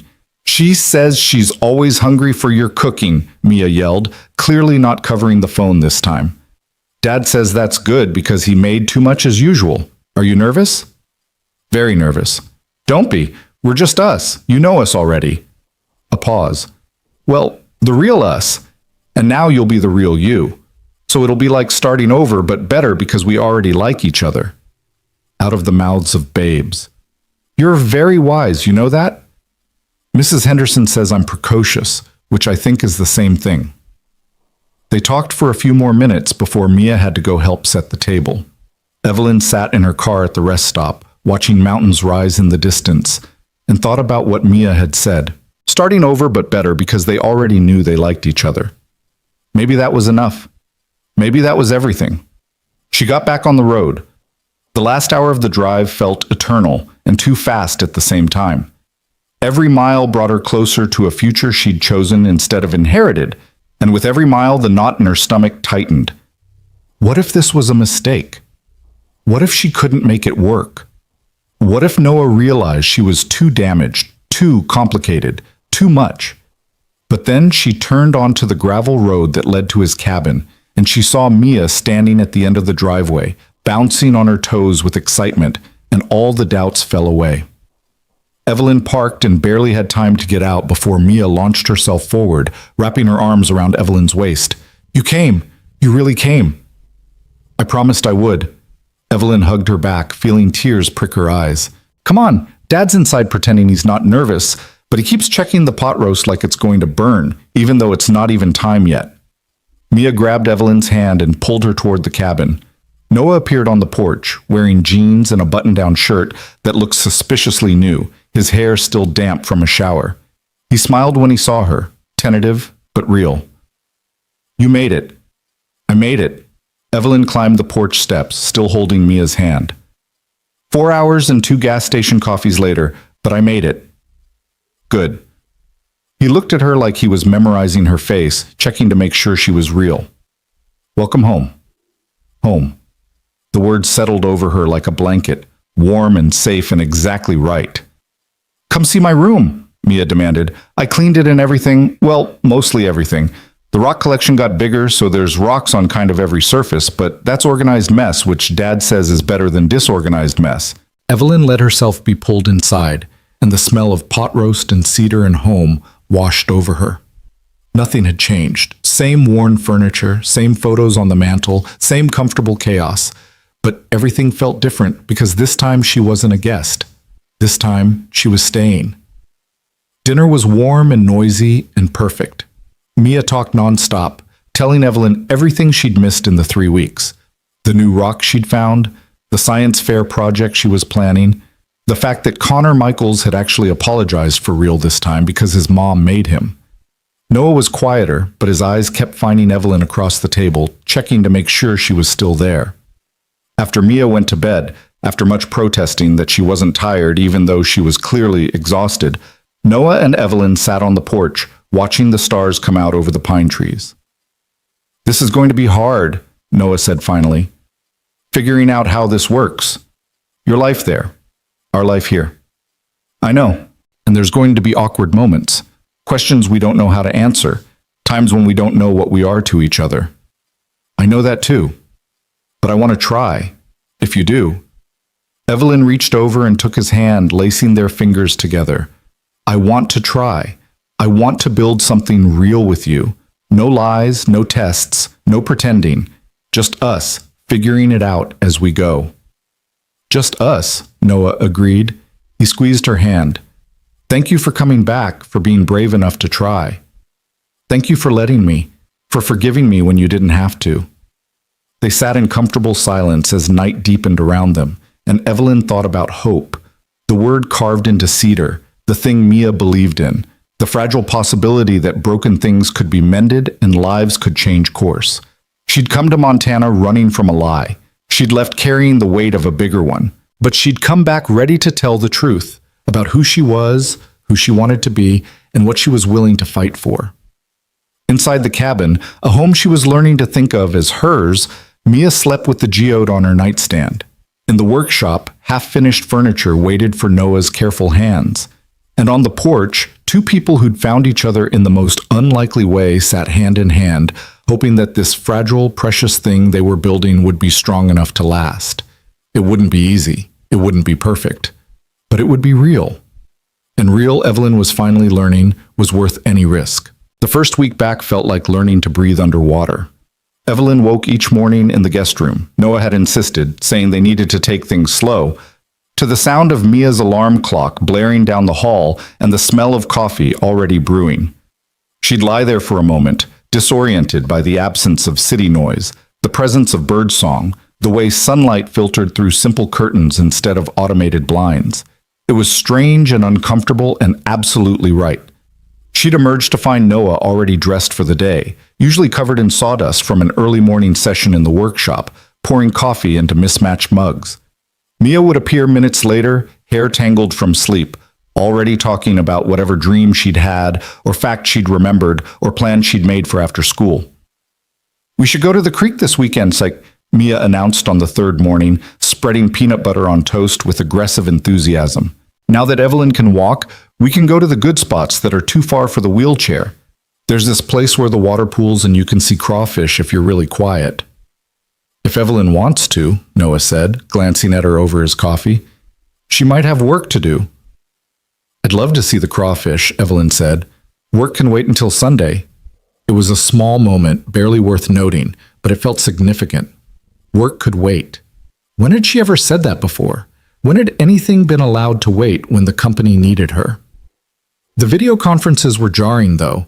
Evelyn would set up her laptop in Noah's small office, really more of a storage room with a desk, and transform from the woman in jeans and one of Noah's flannel shirts into the polished executive her team expected. The cognitive dissonance was extreme.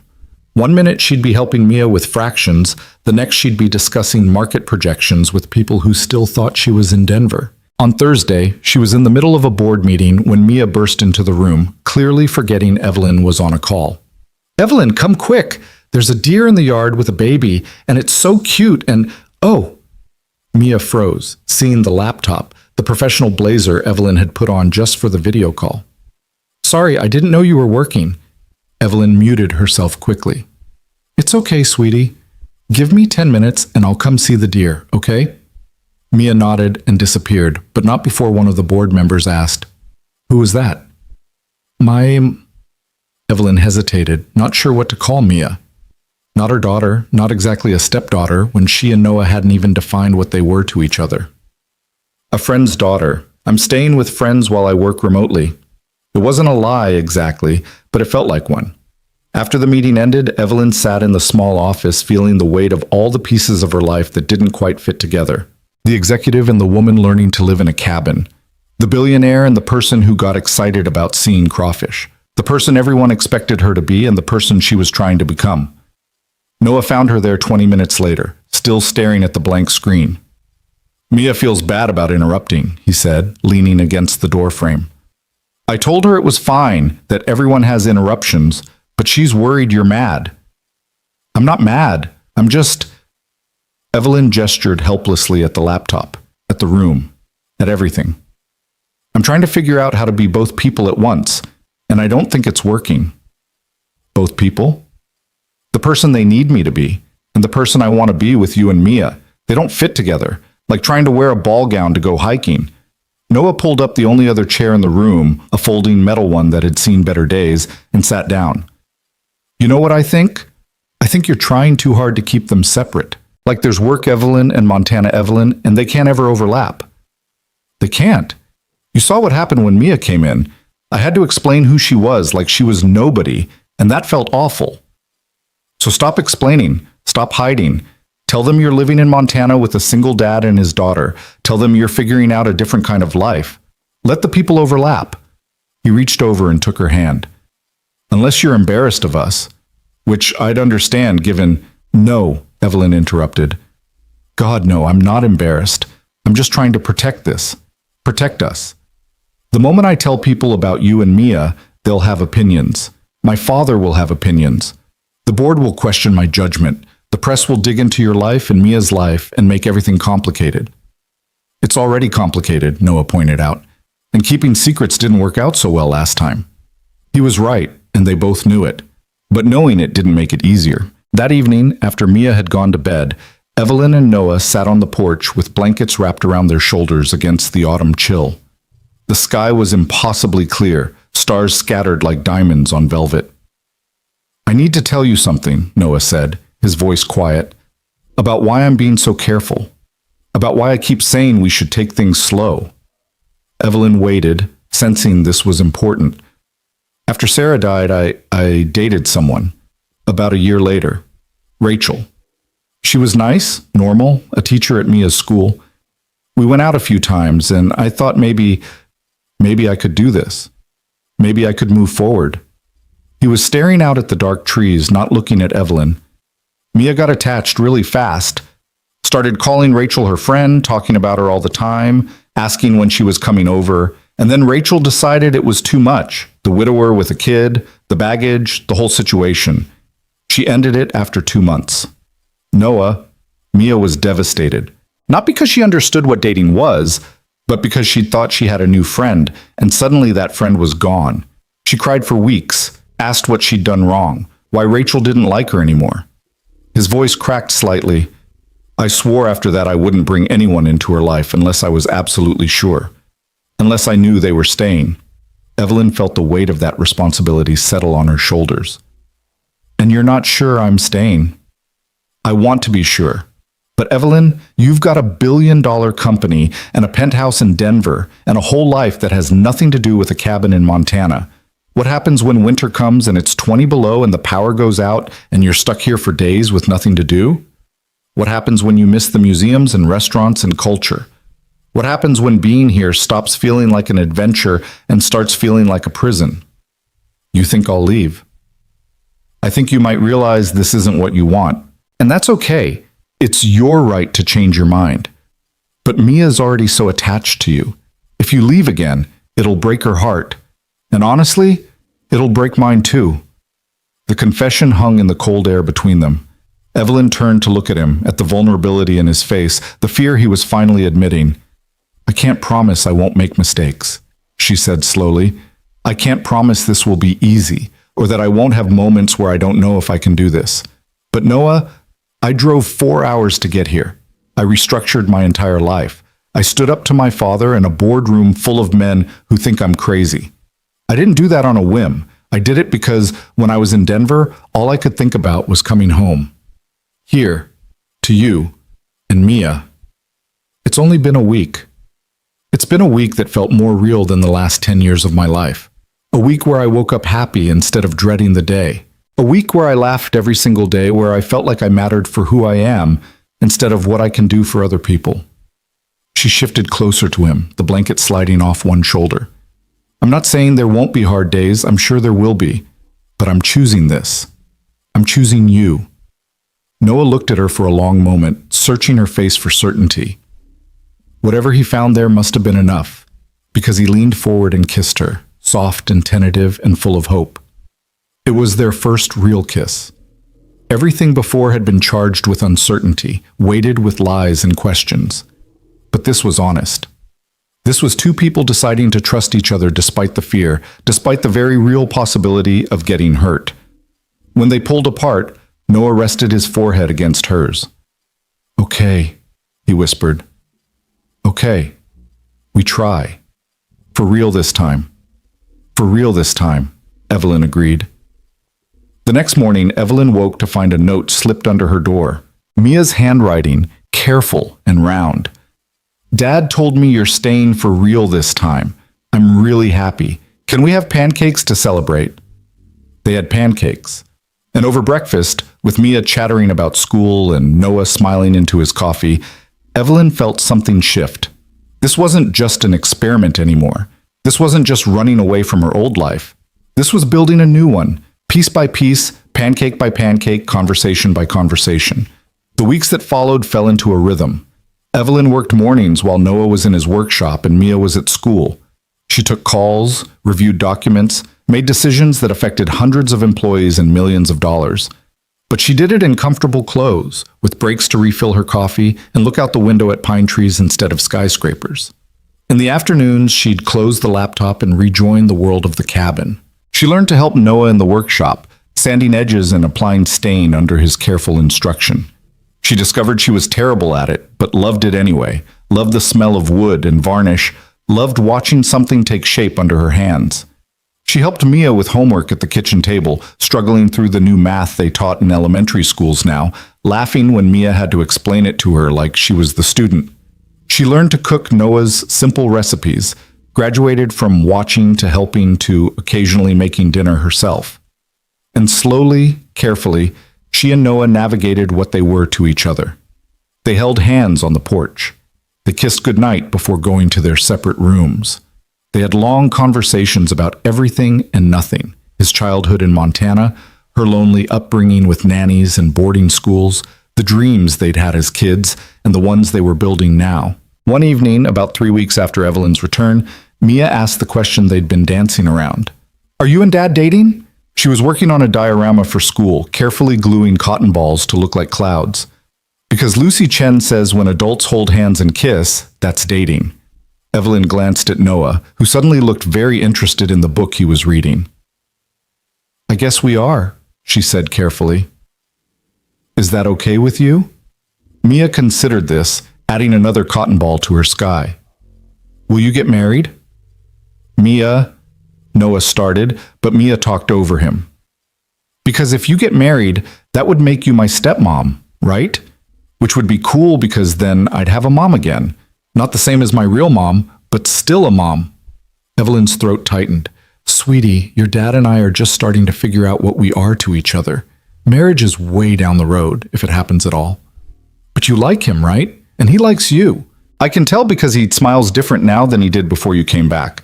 Like he's happy instead of just okay." "Mia," Noah said, setting down his book, "this is a lot of big questions for something we haven't really talked about yet." "But you should talk about it," Mia insisted with 9-year-old logic.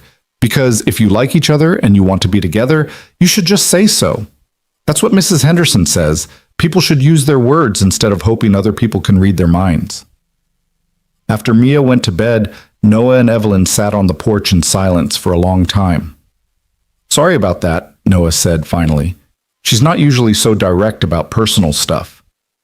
"She's right, though. We haven't really talked about what this is, what we want it to be." "I know what I want it to be." Noah turned to look at her. "But I don't want to scare you off by wanting too much too fast." "What do you want?" He took a breath like he was gathering courage. "I want you here, permanently. Not as a guest, not as someone figuring out if this will work. I want you to move your stuff into my room. I want Mia to be able to tell her friends that she has a stepmom without it being weird. I want to wake up next to you every morning and fall asleep next to you every night. I want—" He stopped, shook his head. "See? Too much too fast." "What if it's not too much?" Evelyn's heart was pounding. "What if I want that too?" "Do you? Really? Because Evelyn, I'm not talking about casual dating. I'm talking about building a life together. I'm talking about being a family, you, me, and Mia. I'm talking about the kind of commitment that means when things get hard, we work through it instead of walking away." "I know what you're talking about. And yes, I want that too." Noah studied her face, looking for doubt. "You're sure? Because there's no pressure. We can keep taking things slow if you need more time. I spent 30 years taking things slow, being careful, making sure every decision was the right one according to everyone else's standards. And I was miserable." Evelyn reached for his hand. "The only time I've been truly happy in the last decade was here, with you and Mia. So yes, I'm sure. Terrified, but sure." "Terrified of what?" "Of messing this up, of not being a good enough mother figure for Mia, of you realizing I'm too damaged, too complicated, too much work." She laughed shakily. "Of all the ways this could go wrong." "You want to know what terrifies me?" Noah asked. "The idea of not trying, of letting fear keep us from something that could be amazing just because it might not work out." He pulled her closer. "We're both scared. That's okay. We'll be scared together." They sat wrapped in each other's arms as the temperature dropped and the stars wheeled overhead, and Evelyn felt something settle in her chest, a peace she hadn't known she was looking for. The next morning, she called her father. It was a conversation she'd been putting off, but Mia's questions had made it clear she couldn't keep living in two worlds without acknowledging it. "Evelyn," Charles Grace said, his voice as clipped and businesslike as ever, "I trust you're calling to tell me when you're coming back to Denver." "No, Dad. I'm calling to tell you I'm staying in Montana." Indefinitely. Silence. Then, don't be ridiculous. You have responsibilities here, which I'm handling remotely. My team is excellent, the work is getting done, and I'm available whenever they need me. This is about that man, isn't it? The one the board mentioned. Evelyn took a breath. His name is Noah Bennett. He's a widowed single father and a furniture maker. And yes, this is about him, but it's also about me figuring out what kind of life I want to live. You're being impulsive. First you run out on your wedding, now you're shacking up with some carpenter in the middle of nowhere. This isn't like you. Maybe the old me, Evelyn said, surprised by how calm she felt. But I'm not that person anymore. I'm not the daughter who does everything you expect just to earn your approval. I'm someone who's choosing my own life. You're throwing away everything I built for you. No, I'm not. The company is fine. I'm still doing my job. I'm just doing it from a different location. And honestly, Dad, the company was your dream, not mine. I'm finally figuring out what my dreams are. Her father was silent for a long moment. When he spoke again, his voice was different. Not softer exactly, but less certain. Your mother would be disappointed. It was a low blow, and they both knew it, but Evelyn didn't take the bait.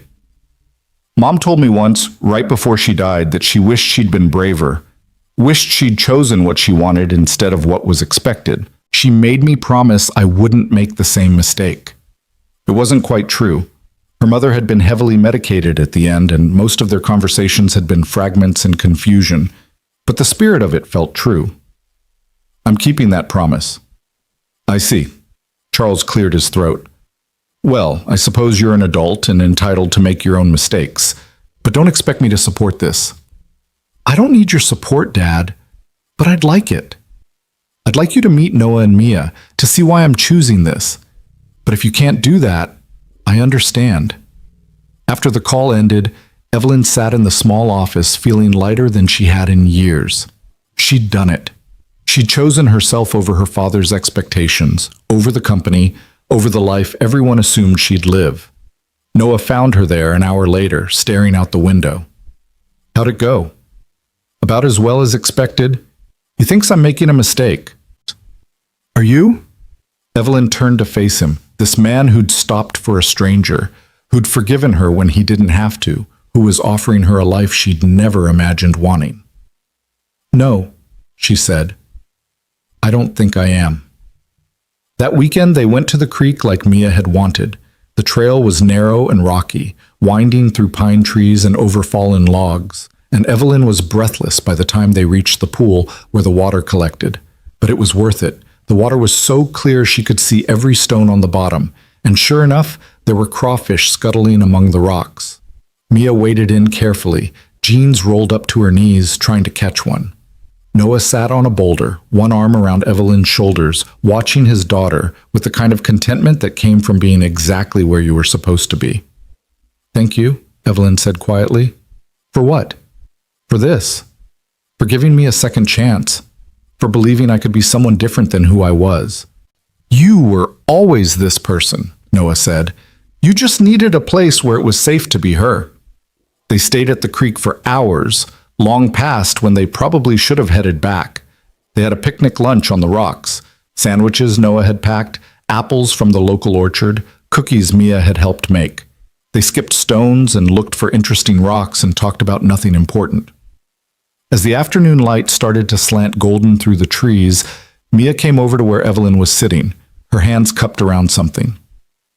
I found this for you, she said, opening her hands to reveal a piece of quartz, smaller than her geode, but perfectly formed. It's not as pretty as the one I gave you before, but I thought you could keep it in your pocket, so even when you're on work calls with boring people, you can touch it and remember you have us. Evelyn took the quartz, feeling tears prick her eyes. It's perfect, Mia. Thank you. You're welcome. Mia hesitated, then asked shyly, Can I call you something other than Evelyn? It feels weird to call you just your name when you're dating Dad and living with us. What would you want to call me? I don't know, not Mom, because that's my real mom, but maybe, I don't know, something that means you're special but not trying to replace her?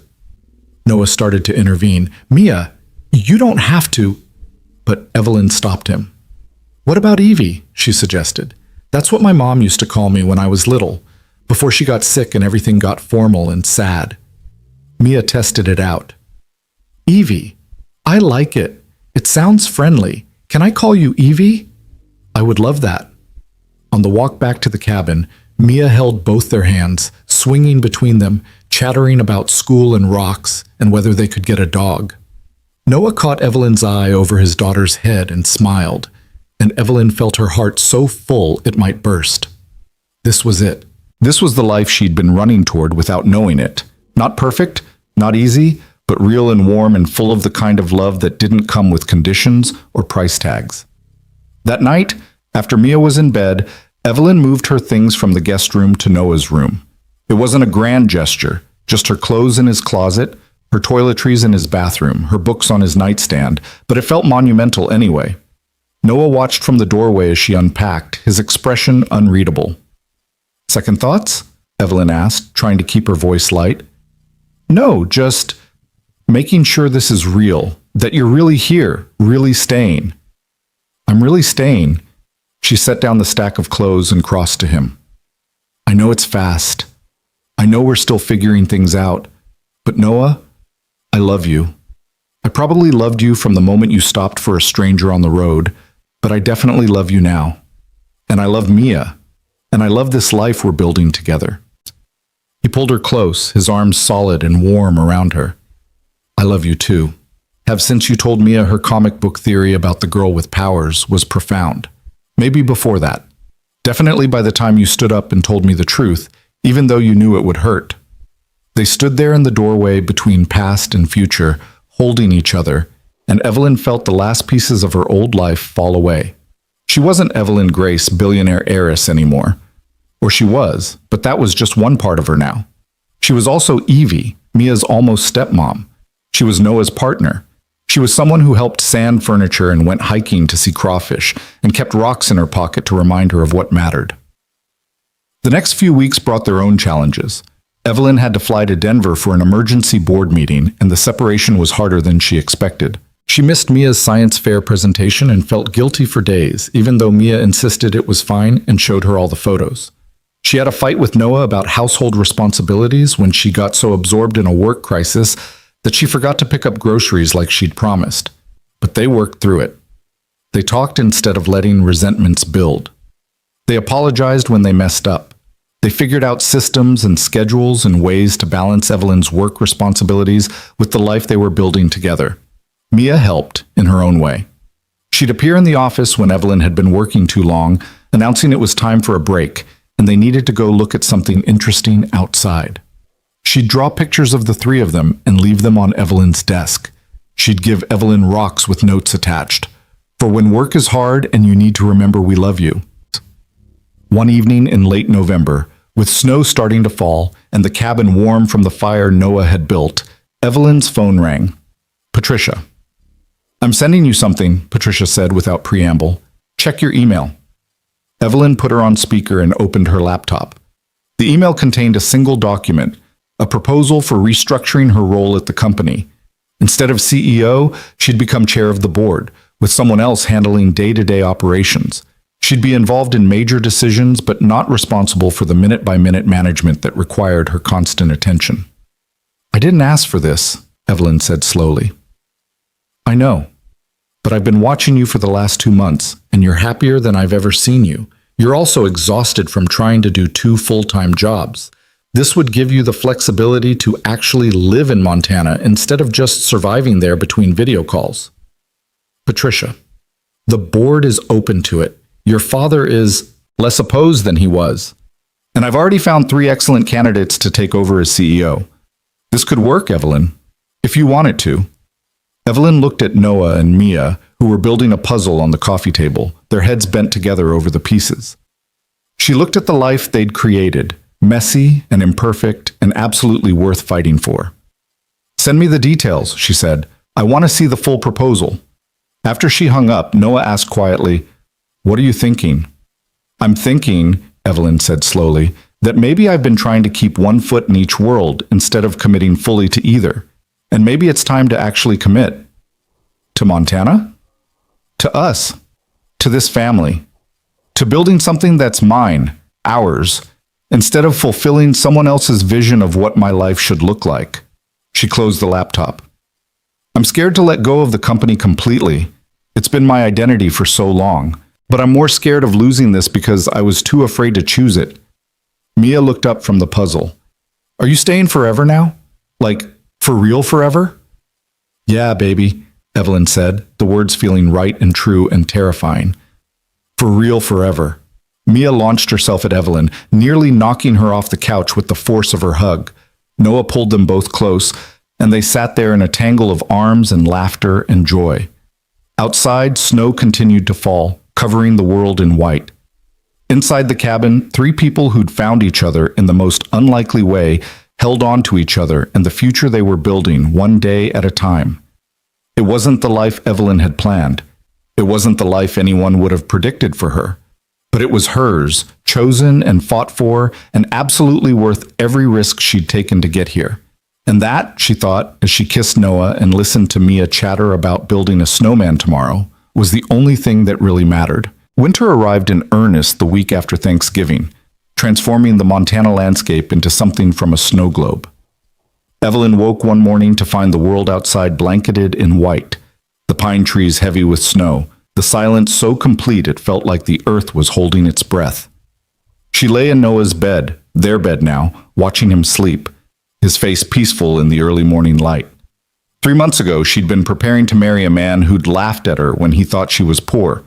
Now she was here, in a cabin in the woods, in love with a man who'd stopped for a stranger and changed both their lives. Her phone buzzed on the nightstand.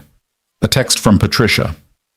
Board meeting today at 2 p.m. They want your decision on the restructuring proposal. No pressure, but 20 people are waiting to hear if you're stepping down or staying on. Evelyn had been avoiding this decision for 2 weeks, weighing every angle, considering every consequence. Stepping back from the CEO role meant admitting her father had been partly right, that she couldn't have both lives fully. But staying on meant sacrificing the peace she'd found here, the family she was building, the person she was becoming.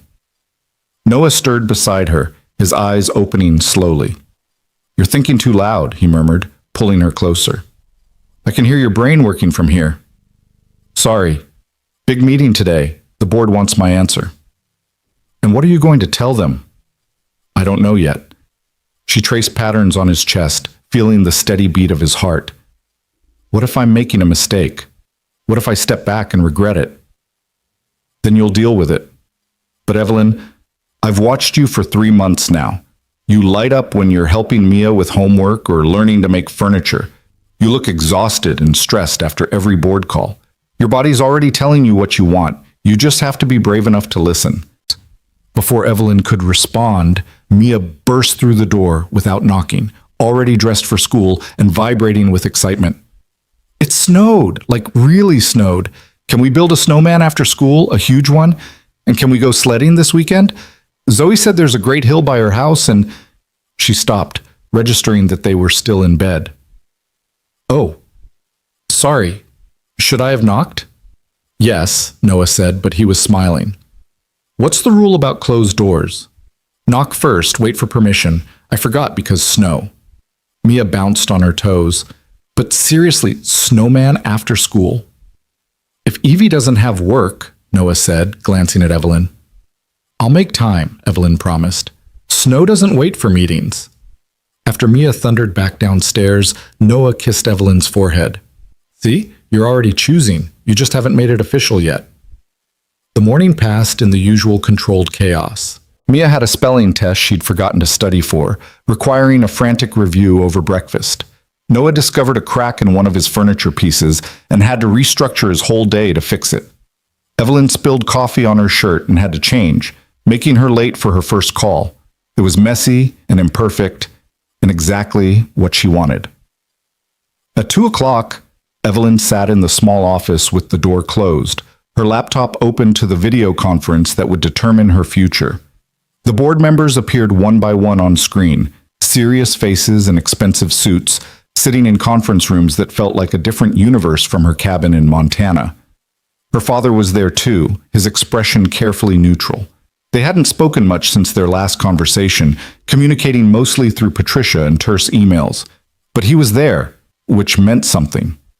Evelyn, the board chair began, we've reviewed Patricia's proposal for restructuring your role. Before we discuss it, we'd like to hear from you. What do you want? It was a deceptively simple question. What did she want? Evelyn looked around the small office, at the photos of Mia she'd hung on the wall, at the geode on the desk, at the window that showed pine trees and snow instead of skyscrapers. She thought about this morning, about the chaos and laughter, and the way Mia had burst in without knocking. She thought about Noah in his workshop, creating beautiful things with his hands. She thought about the life she was building, piece by piece, day by day. I want to step back, she said clearly. I want to transition to chair of the board and focus on strategic direction rather than day-to-day operations. I want to live in Montana full-time and be present for my family. I want to be involved with the company. It's my legacy, and I care about it deeply, but I don't want it to be my entire life anymore. Silence. Then one of the board members asked, "And you believe you can fulfill your fiduciary duties from Montana?" "I've been doing it for 3 months. The company is thriving. My team is excellent. And frankly, some of my best strategic thinking happens when I'm not buried in operational details. I think this could actually make me more effective, not less." "Your father has concerns," the board chair said, glancing at Charles Grace. Everyone looked at her father, who'd been silent throughout. He cleared his throat, and Evelyn braced herself for the criticism she knew was coming. "My daughter is the most capable person I know," Charles said, surprising her. "She built this company into something even better than I left it. If she says she can do this role from Montana, I believe her." He paused, and something in his expression softened. "And I've been doing some thinking about what your mother would say if she were here. She'd tell me to stop being a stubborn old fool and support my daughter's happiness." Evelyn felt tears prick her eyes. "Dad, I don't understand your choices," he continued. "I probably never will. But you're my daughter, and if living in Montana with a carpenter and his child is what makes you happy, then I'll accept it. I may not like it, but I'll accept it." It wasn't a ringing endorsement, but it was more than Evelyn had expected, more than she'd hoped for. The board discussed details for another hour, transition plans, reporting structures, salary adjustments. Evelyn answered their questions with confidence born from 3 months of proving she could handle both roles. By the time the meeting ended, it was official. She was stepping back from CEO to become chair of the board, effective January 1st. When she closed the laptop, Evelyn sat in the quiet office feeling lighter than she had in years. She'd done it. She'd chosen the life she wanted instead of the one everyone expected. And the sky hadn't fallen. The company would survive. Her father would adjust. Everything would be okay. A knock on the door. Noah peeked in. "How'd it go?" "I'm officially stepping back, chair of the board starting in January." He crossed the room in 3 strides and pulled her into a hug that lifted her off her feet. "I'm proud of you. That took guts." "I'm terrified," Evelyn admitted into his shoulder. "What if I just made the biggest mistake of my life? Then we'll figure it out together." "But I don't think you did. I think you just made the bravest decision of your life." They stood there holding each other until Mia's school bus rumbled past, and then they went out together to meet her, ready to build the promised snowman. The snowman turned into 2 snowmen, then a whole snow family, complete with a snow dog that Mia insisted they needed, even though they didn't have a real dog. They used carrots for noses and stones for eyes, and Mia's old scarves for decoration. By the time they finished, all 3 of them were covered in snow and laughing so hard they couldn't breathe. "This is the best day," Mia declared, admiring their work. "Can every day be like this?" "Not every day," Noah said, "but some days, the good days." That night, after Mia had fallen asleep exhausted from playing in the snow, Noah and Evelyn sat by the fire with mugs of hot chocolate, watching the flames dance. "I have something for you," Noah said, setting down his mug. He looked nervous, his hands fidgeting in a way that was completely unlike him. "I've been working on it for a while, waiting for the right time. And I figure if you're brave enough to restructure your whole life, I should be brave enough to do this." He pulled a small box from his pocket, not a ring box, something different, and opened it to reveal a key. Not just any key, but one carved from wood with intricate detail work, hanging on a leather cord. It's symbolic, Noah said quickly. Obviously, it doesn't actually unlock anything, but I made it from the cedar in the workshop, and I wanted... He stopped, started over. Evelyn Grace, I love you. I love your courage and your stubbornness and the way you're learning to let yourself be happy. I love how you are with Mia, how patient you are when she asks a million questions. I love that you left a whole empire to build a life here with us. Evelyn's heart was pounding so hard she could barely breathe. I'm not asking you to marry me, Noah continued. Not yet. I want to do that properly, with Mia involved, and a real ring and everything.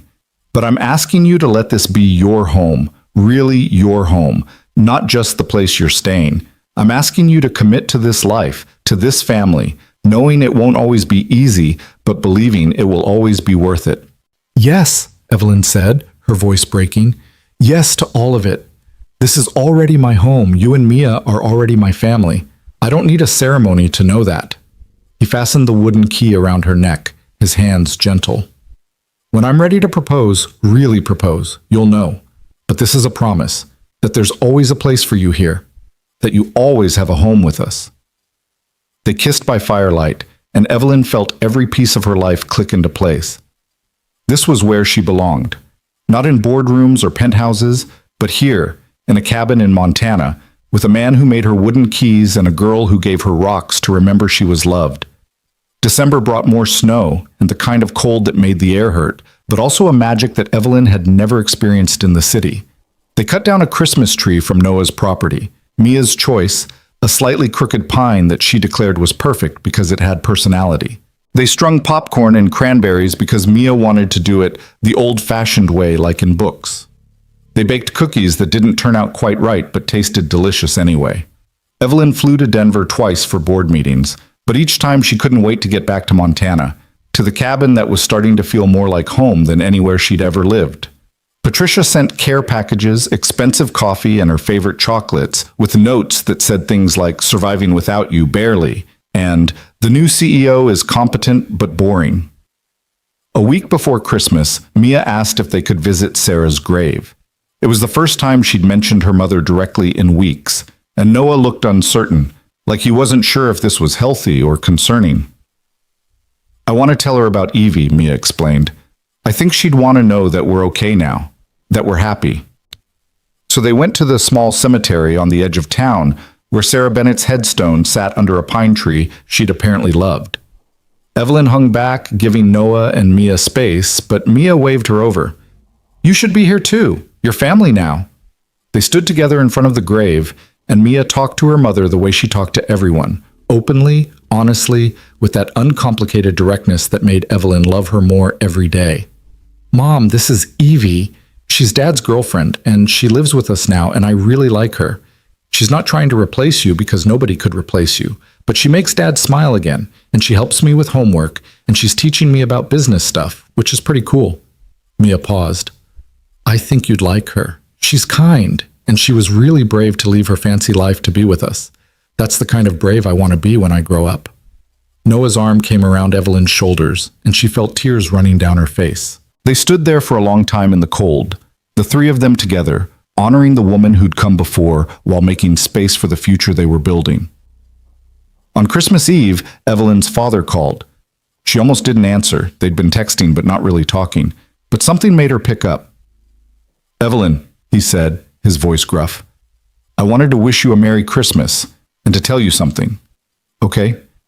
I've been thinking about what you said, about your mother wanting you to be brave, to choose your own life. And I realized I've been angry at you for doing exactly what I always taught you to do, making hard decisions and standing by them. That's not fair." Evelyn sat down, shocked. Her father never apologized, never admitted fault, never showed this kind of vulnerability. "I don't understand your choices," he continued, "living in Montana, dating a furniture maker, stepping back from the company.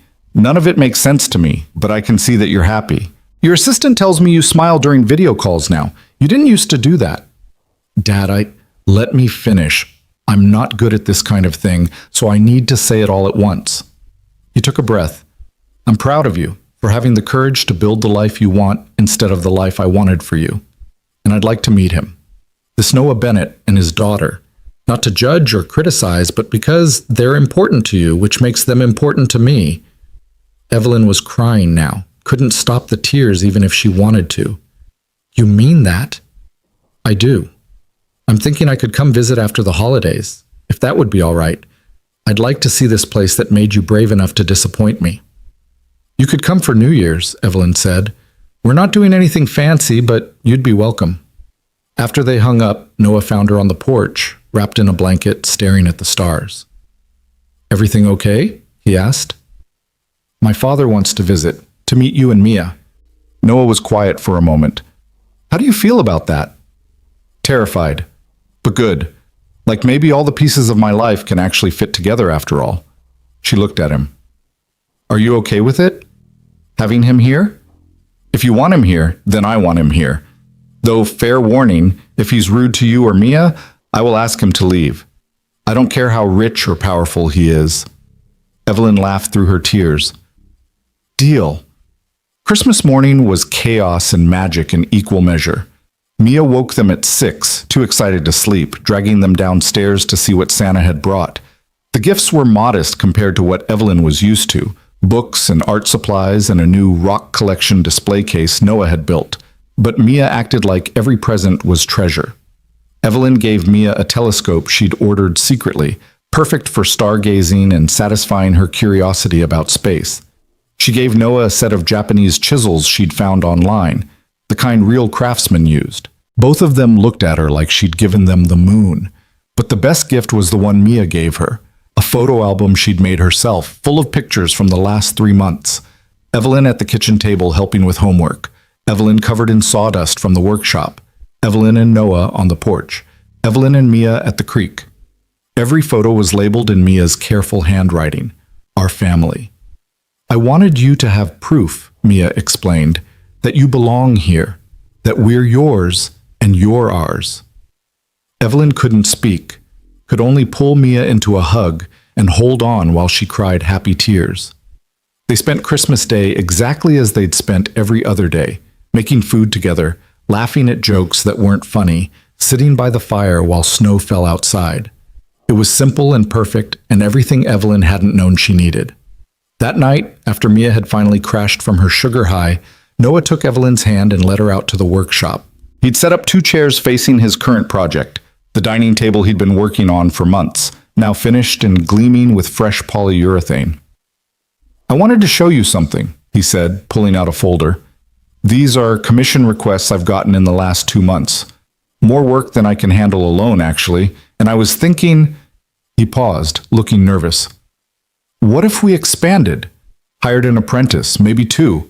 Turned this into a real business instead of just me in a garage." "Noah, that's wonderful. But what does that have to do with me?" "I want you to be my business partner. Not just my partner in life, but in work, too. You know business, I know furniture. Together we could build something real, something ours." He pulled out more papers, sketches, plans, projections. "I've been thinking about this for weeks. We could call it Bennett and Grace Furniture, or Grace and Bennett, or something completely different. But the point is, we'd be building it together." Evelyn looked at the plans, at the care and thought he'd put into this, at the future he was offering her. "You really want to do this? Be business partners?" "I want to build a life with you in every way possible. And I know you need more than just helping Mia with homework and learning to cook. You need a challenge, something to sink your teeth into. This could be that thing, if you want it." "I want it," Evelyn said immediately. "I absolutely want it." They spent the next hour going over his plans, Evelyn's business mind already seeing opportunities and solutions and ways to grow the vision he'd started. They talked about hiring and marketing and pricing, and it felt right in a way her work at her family's company never had. This was theirs, built from nothing, together.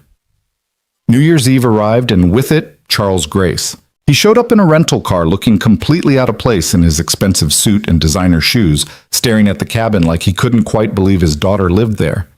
Mia answered the door, unintimidated by this stern-looking stranger. "You must be Evie's dad." "I'm Mia. Come in. It's cold." Charles blinked at her, clearly not used to 9-year-olds who treated him like a regular person. "Thank you, Mia. It's nice to meet you." Noah emerged from the workshop, wiping sawdust off his hands, and extended one to Charles. "Mr. Grace, welcome. Evelyn's told us a lot about you." They shook hands, the carpenter and the billionaire, two men from completely different worlds, both loving the same woman and trying to figure out how to coexist. The weekend was awkward at first. Charles didn't know how to exist in a space where he wasn't in charge, where his opinion didn't automatically carry weight. He watched Evelyn help cook dinner like he was seeing a stranger, watched her laugh at Mia's jokes, watched her fit into this life like she'd been born to it. But slowly, things shifted. Mia showed him her rock collection, explaining each one with her characteristic enthusiasm, and Charles listened with what looked like genuine interest. Noah gave him a tour of the workshop, and they found common ground discussing business challenges and growth strategies. And at dinner on New Year's Day, something happened that surprised everyone. "I owe you all an apology," Charles said, setting down his fork. "Particularly you, Noah. I came here with judgments about your work, your life, your worthiness to be with my daughter. But I've watched you with her, and I've watched her with you, and I can see what I was too stubborn to see before. You make her happy, you and Mia both, and that's all that really matters." "Thank you," Noah said carefully. "That means a lot. Evelyn tells me you're starting a furniture business together. I'd like to invest if you're open to it, not to control anything or have a say in operations, just to help get it off the ground." Noah and Evelyn exchanged glances. "We'll think about it," Evelyn said. "But Dad, if we do accept investment, it's under our terms. This is our project." "I wouldn't expect anything less." Charles smiled, and it transformed his face into something almost warm. "You're so much like your mother. She was stubborn, too. Knew her own mind. It drove me crazy sometimes, but I loved her for it." After Charles left, with promises to visit again, with an actual hug for Evelyn, the cabin felt quiet. Mia was upstairs reading, leaving Noah and Evelyn alone in the living room. "Your father's not so bad," Noah said, "once you get past the terrifying exterior. He liked you, I could tell. He loves you, that's what I could tell." Noah pulled Evelyn close. "And speaking of love, Noah Bennett, if you're about to propose to me right now, I'm going to need a minute to prepare emotionally." He laughed. "Not quite yet, but soon. I'm thinking—" He paused, considering. "I'm thinking spring, when everything's growing and new, when we've had a full winter together and you know what you're signing up for. Does that sound okay?" "That sounds perfect." They sat by the fire, planning a future that felt real and attainable and absolutely worth fighting for. Outside, snow continued to fall, blanketing the world in white. Inside, the cabin was warm with firelight and love, and the kind of peace that came from finally being exactly where you were supposed to be. January brought cold so severe that the pipes froze twice, and Evelyn learned how to thaw them with a hairdryer. February brought ice storms and power outages and long nights by candlelight. March brought the first hints of thaw, mud season as Montana locals called it, when everything was wet and messy and somehow beautiful anyway. Through it all, they built their life together. Bennett and Grace Furniture officially launched in February, with their first commissioned piece, a bed frame for a couple in Seattle, selling for more than Noah used to make in a month. They hired their first apprentice in March, a young woman named Sarah, Noah's choice of name, and it felt right, who was eager to learn and had real talent. Evelyn settled into her new role as board chair, finding she actually enjoyed the strategic thinking without the operational stress. She flew to Denver once a month for in-person meetings, and each time she was more eager to get back to Montana, to the life that felt like hers. Mia thrived with the increased attention from both of them. Her grades improved. She joined the school science club. She started drawing more, filling sketchbooks with designs for furniture pieces and rock formations and the world as she saw it. And through it all, Noah and Evelyn grew closer. They had their first real fight in March, about money and boundaries and her tendency to try to solve everything with her checkbook. They worked through it, learned from it, came out stronger. They learned each other's patterns, their needs, their triggers. They learned how to be partners in every sense of the word. Spring arrived slowly, tentatively, like the earth was afraid to commit after such a harsh winter. But by April, green was pushing through brown, flowers were budding, and the world felt full of possibility. On a Sunday morning in late April, Noah woke Evelyn early. Get dressed. We're going somewhere. Where?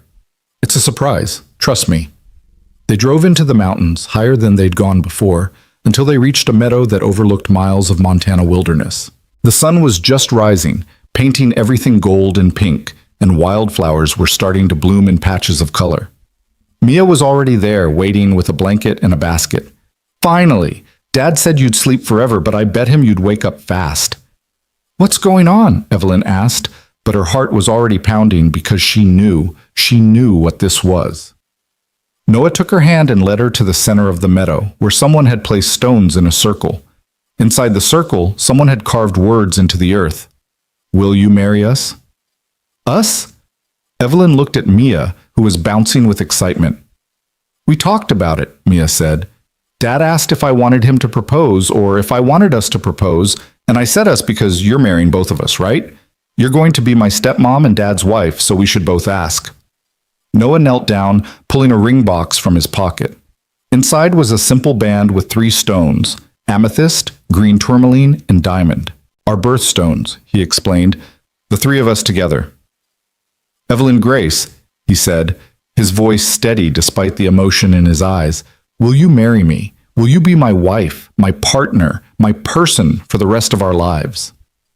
And will you be my stepmom? Mia added.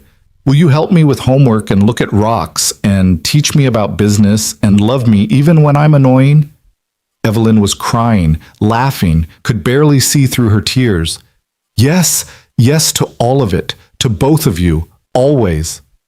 Noah slipped the ring on her finger, and Mia threw her arms around both of them, and the 3 of them stood in that meadow holding each other while the sun rose over the mountains and the world came alive around them. They had breakfast in the meadow, pastries Mia had helped make, coffee from a thermos, orange juice that was mostly pulp because Mia had insisted on squeezing it herself. They talked about wedding plans, about how they'd do it here in this meadow in the summer, something small and simple with just the people who mattered. Can I help plan it? Mia asked. I have ideas. I would love your help, Evelyn said. We'll plan it together, all 3 of us. On the drive home, with Mia asleep in the back seat and Noah's hand in hers, Evelyn looked at the ring on her finger. 3 stones, 3 lives, 3 people choosing each other, and felt something settle in her soul. This was it. This was the life she'd been running toward without knowing it existed. She'd started this journey in a torn wedding dress, running from a man who didn't love her, testing people to see if anyone would see her real value. She'd lied and hurt people and almost destroyed the best thing that ever happened to her. But she'd also been brave. She'd told the truth when it was hard. She'd chosen love over comfort, authenticity over expectations, a real life over a perfect one. And now, driving down a Montana back road with her fiancé and soon-to-be stepdaughter, Evelyn Grace, who would soon be Evelyn Bennett, felt something she'd never felt before. She felt home.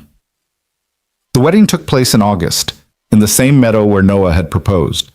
It was small, just 30 people, mostly Mia's friends and their parents, a few of Noah's clients who'd become friends, Patricia, who flew in from Denver, and Charles Grace, who walked his daughter down a makeshift aisle with tears in his eyes.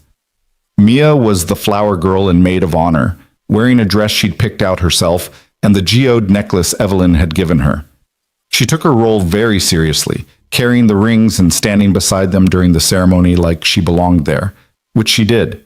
Evelyn wore a simple dress, nothing like the elaborate gown from her first attempted wedding. Noah wore a suit he'd bought for the occasion, but he'd kept his work boots on because Mia insisted they were more him than dress shoes. They wrote their own vows. Noah promised to build Evelyn a life worth living, to challenge her and support her, and never let her forget her worth.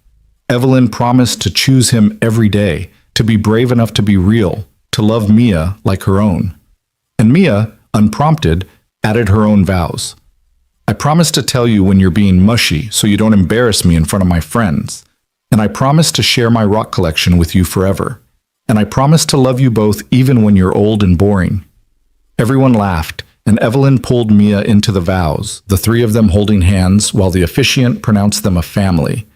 The reception was casual, a potluck dinner, dancing to music from someone's phone, toasts that were funny and sweet and occasionally inappropriate. Charles Grace gave a speech about his daughter's courage, about how proud he was of the woman she'd become. Patricia told embarrassing stories about Evelyn's early days at the company, and Mia's friend Zoe declared it was the best wedding ever because there was no boring stuff, just the good parts. As the sun set over the mountains and fairy lights came on in the trees, Noah pulled Evelyn onto the makeshift dance floor. "Happy?" he asked. "Happier than I knew was possible," she said honestly. "Thank you for stopping that day, for seeing something worth saving in a stranger in a torn dress. Thank you for being brave enough to come back, for choosing this life even when it was scary." They danced under the stars with their family and friends around them, and Evelyn thought about the journey that had brought her here. From the road where Noah had found her, through the lies and revelations, through winter and spring and into summer, every step had led to this moment, to this man, to this family. She'd given up a fortune to live in a cabin. She'd walked away from power to build furniture.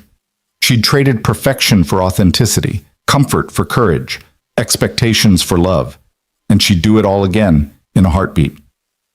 Later that night, after the guests had left and Mia had fallen asleep in the truck on the way home, Noah and Evelyn sat on their porch now, officially, legally, permanently, and looked at the stars. "I have something for you," Evelyn said, pulling out a small wrapped package. "A wedding gift." Inside was a deed, not to property, but to something else. "I paid off your mortgage," she explained as Noah stared at the papers. "The cabin is yours, free and clear. I wanted you to know that no matter what happens with the business or the company or anything else, you and Mia will always have this place. It's yours." Noah was quiet for a long time, looking at the papers. When he finally spoke, his voice was thick with emotion. "You didn't have to do that." "I know, but I wanted to. You gave me a home when I needed one. Let me give you the security of knowing it's always here." He pulled her close, and they sat wrapped in each other, listening to the night sounds of Montana, owls and wind, and the distant howl of a coyote. "I love you," Noah said.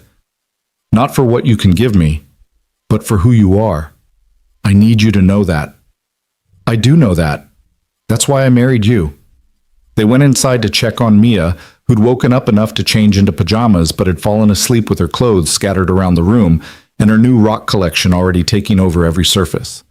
They stood in her doorway watching her sleep, this amazing kid who'd accepted Evelyn into her life with such open-hearted generosity. "We're going to be good at this," Evelyn whispered. "The three of us. We're going to be a really good family." "We already are," Noah said. In bed that night, their first night as a married couple, Evelyn traced the wooden key Noah had given her months ago, still hanging around her neck. She'd added her wedding ring to it, wearing both symbols of home together, always. She thought about the woman she'd been a year ago, preparing to marry the wrong man, testing people, hiding behind lies and wheelchairs and walls she'd built to protect herself. That woman seemed like a stranger now, someone she used to know but no longer was. She'd become someone new, someone braver, someone who chose love over fear, authenticity over perfection, a real life over a safe one. And as she drifted off to sleep in her husband's arms, in the cabin that was now their home, with their daughter sleeping down the hall, Evelyn felt something she'd been searching for her entire life without knowing it. She felt complete. The story could have ended there, in that perfect moment. But life isn't made of perfect moments. It's made of all the moments strung together, the hard ones and the easy ones, the boring ones and the magical ones. Bennett and Grace Furniture grew over the next year, expanding into a real business with 3 employees and a waiting list of clients. Evelyn discovered she loved the challenge of building something from scratch, of solving problems that had nothing to do with quarterly reports and everything to do with creativity and craftsmanship. Mia started middle school, which brought its own challenges. Friendship drama and difficult teachers, and the general awfulness of being 11. But she had 2 parents to help her through it now. 2 people who loved her and supported her and showed up to every science fair and parent-teacher conference. Charles Grace visited 4 times that first year, each visit easier than the last. He taught Mia about investing and business strategy. He and Noah developed a grudging respect that turned into actual friendship. He learned to love his daughter's choices even when he didn't fully understand them. and Evelyn and Noah built their marriage day by day, choosing each other through arguments about whose turn it was to do dishes and whose fault it was they'd run out of coffee. They chose each other through sickness and health, through business challenges and family drama, through all the ordinary moments that make up a life. On their first anniversary, they went back to the meadow where they'd gotten married. Just the two of them this time, with Mia staying overnight at Zoe's house for the first time. "Do you regret it?" Noah asked as they sat in the wildflowers, watching the sunset. "Giving up everything you had?" Evelyn thought about it seriously, taking his question as the genuine inquiry it was. "I didn't give up everything. I gained more than I lost. But sometimes," she paused, wanting to be honest, "sometimes I miss certain things. Good restaurants, easy access to museums, not having to drive an hour to get to Target." "So you do regret it?" "No, I miss those things the way you miss a friend who moved away, fondly, without wishing they'd come back, because what I have here is worth more than any of that." She looked at him. "I have you. I have Mia. I have work that challenges me and a life that feels real. I have a family I chose instead of one I inherited. That's worth every sacrifice. Even when the pipes freeze? Even when the pipes freeze," she laughed, "though I reserve the right to complain loudly when they do." "Deal." He pulled her close. "Thank you for choosing this, for choosing us, for being brave enough to build a life that doesn't look like anyone expected but feels exactly right. Thank you for stopping for a stranger in a torn dress, for seeing something worth saving." "I didn't save you," Noah said seriously. "You saved yourself. I just gave you a place to land while you figured out who you wanted to be." They watched the sun set over the mountains, and Evelyn thought about salvation and courage and the different ways people save each other. Noah had saved her by offering kindness when she needed it most, but she'd saved herself by being brave enough to accept that kindness, to be honest about her lies, to choose a different path. And in the end, they'd saved each other, because that's what love does. It gives you a safe place to be your real self, mistakes and all. Years would pass. Mia would grow up and go to college and come back to Montana with a geology degree and big plans for the family business. Bennett and Grace Furniture would become known across the country for beautiful, handmade pieces that lasted generations. Evelyn would eventually step away from her family's company entirely, finding more satisfaction in building furniture and raising her family than in boardrooms and profit margins. But that was all in the future. In this moment, in this meadow, on their anniversary, Noah and Evelyn were just two people who'd found each other in the most unlikely way and chosen to build a life together. A single dad who'd saved a runaway bride. A billionaire who'd saved herself. A 9-year-old who'd saved them both by being brave enough to love without reservation. 3 people who became a family, not through blood or obligation, but through choice and courage and love. And in the end, that was the only thing that mattered. They drove home as stars came out over the mountains, back to their cabin where a light was on. Mia must have convinced Zoe's parents to bring her home early, unable to stay away from her family even for one night. They'd complain about her breaking the rules, but they'd be secretly pleased, because home was wherever the 3 of them were together. Evelyn looked at the wooden key around her neck, at the ring on her finger, at the man beside her who'd become her whole world. She thought about hope, the word carved in cedar, the thing that had brought her here, the thing that kept her choosing love every single day. She'd come to Montana broken and lost. She'd stayed and become whole. And that, she thought as they pulled into the driveway where Mia was waiting on the porch with a smile and a new rock to show them, was the best kind of happy ending. Not perfect, not easy, but real and earned and absolutely worth every risk it took to get here. Home.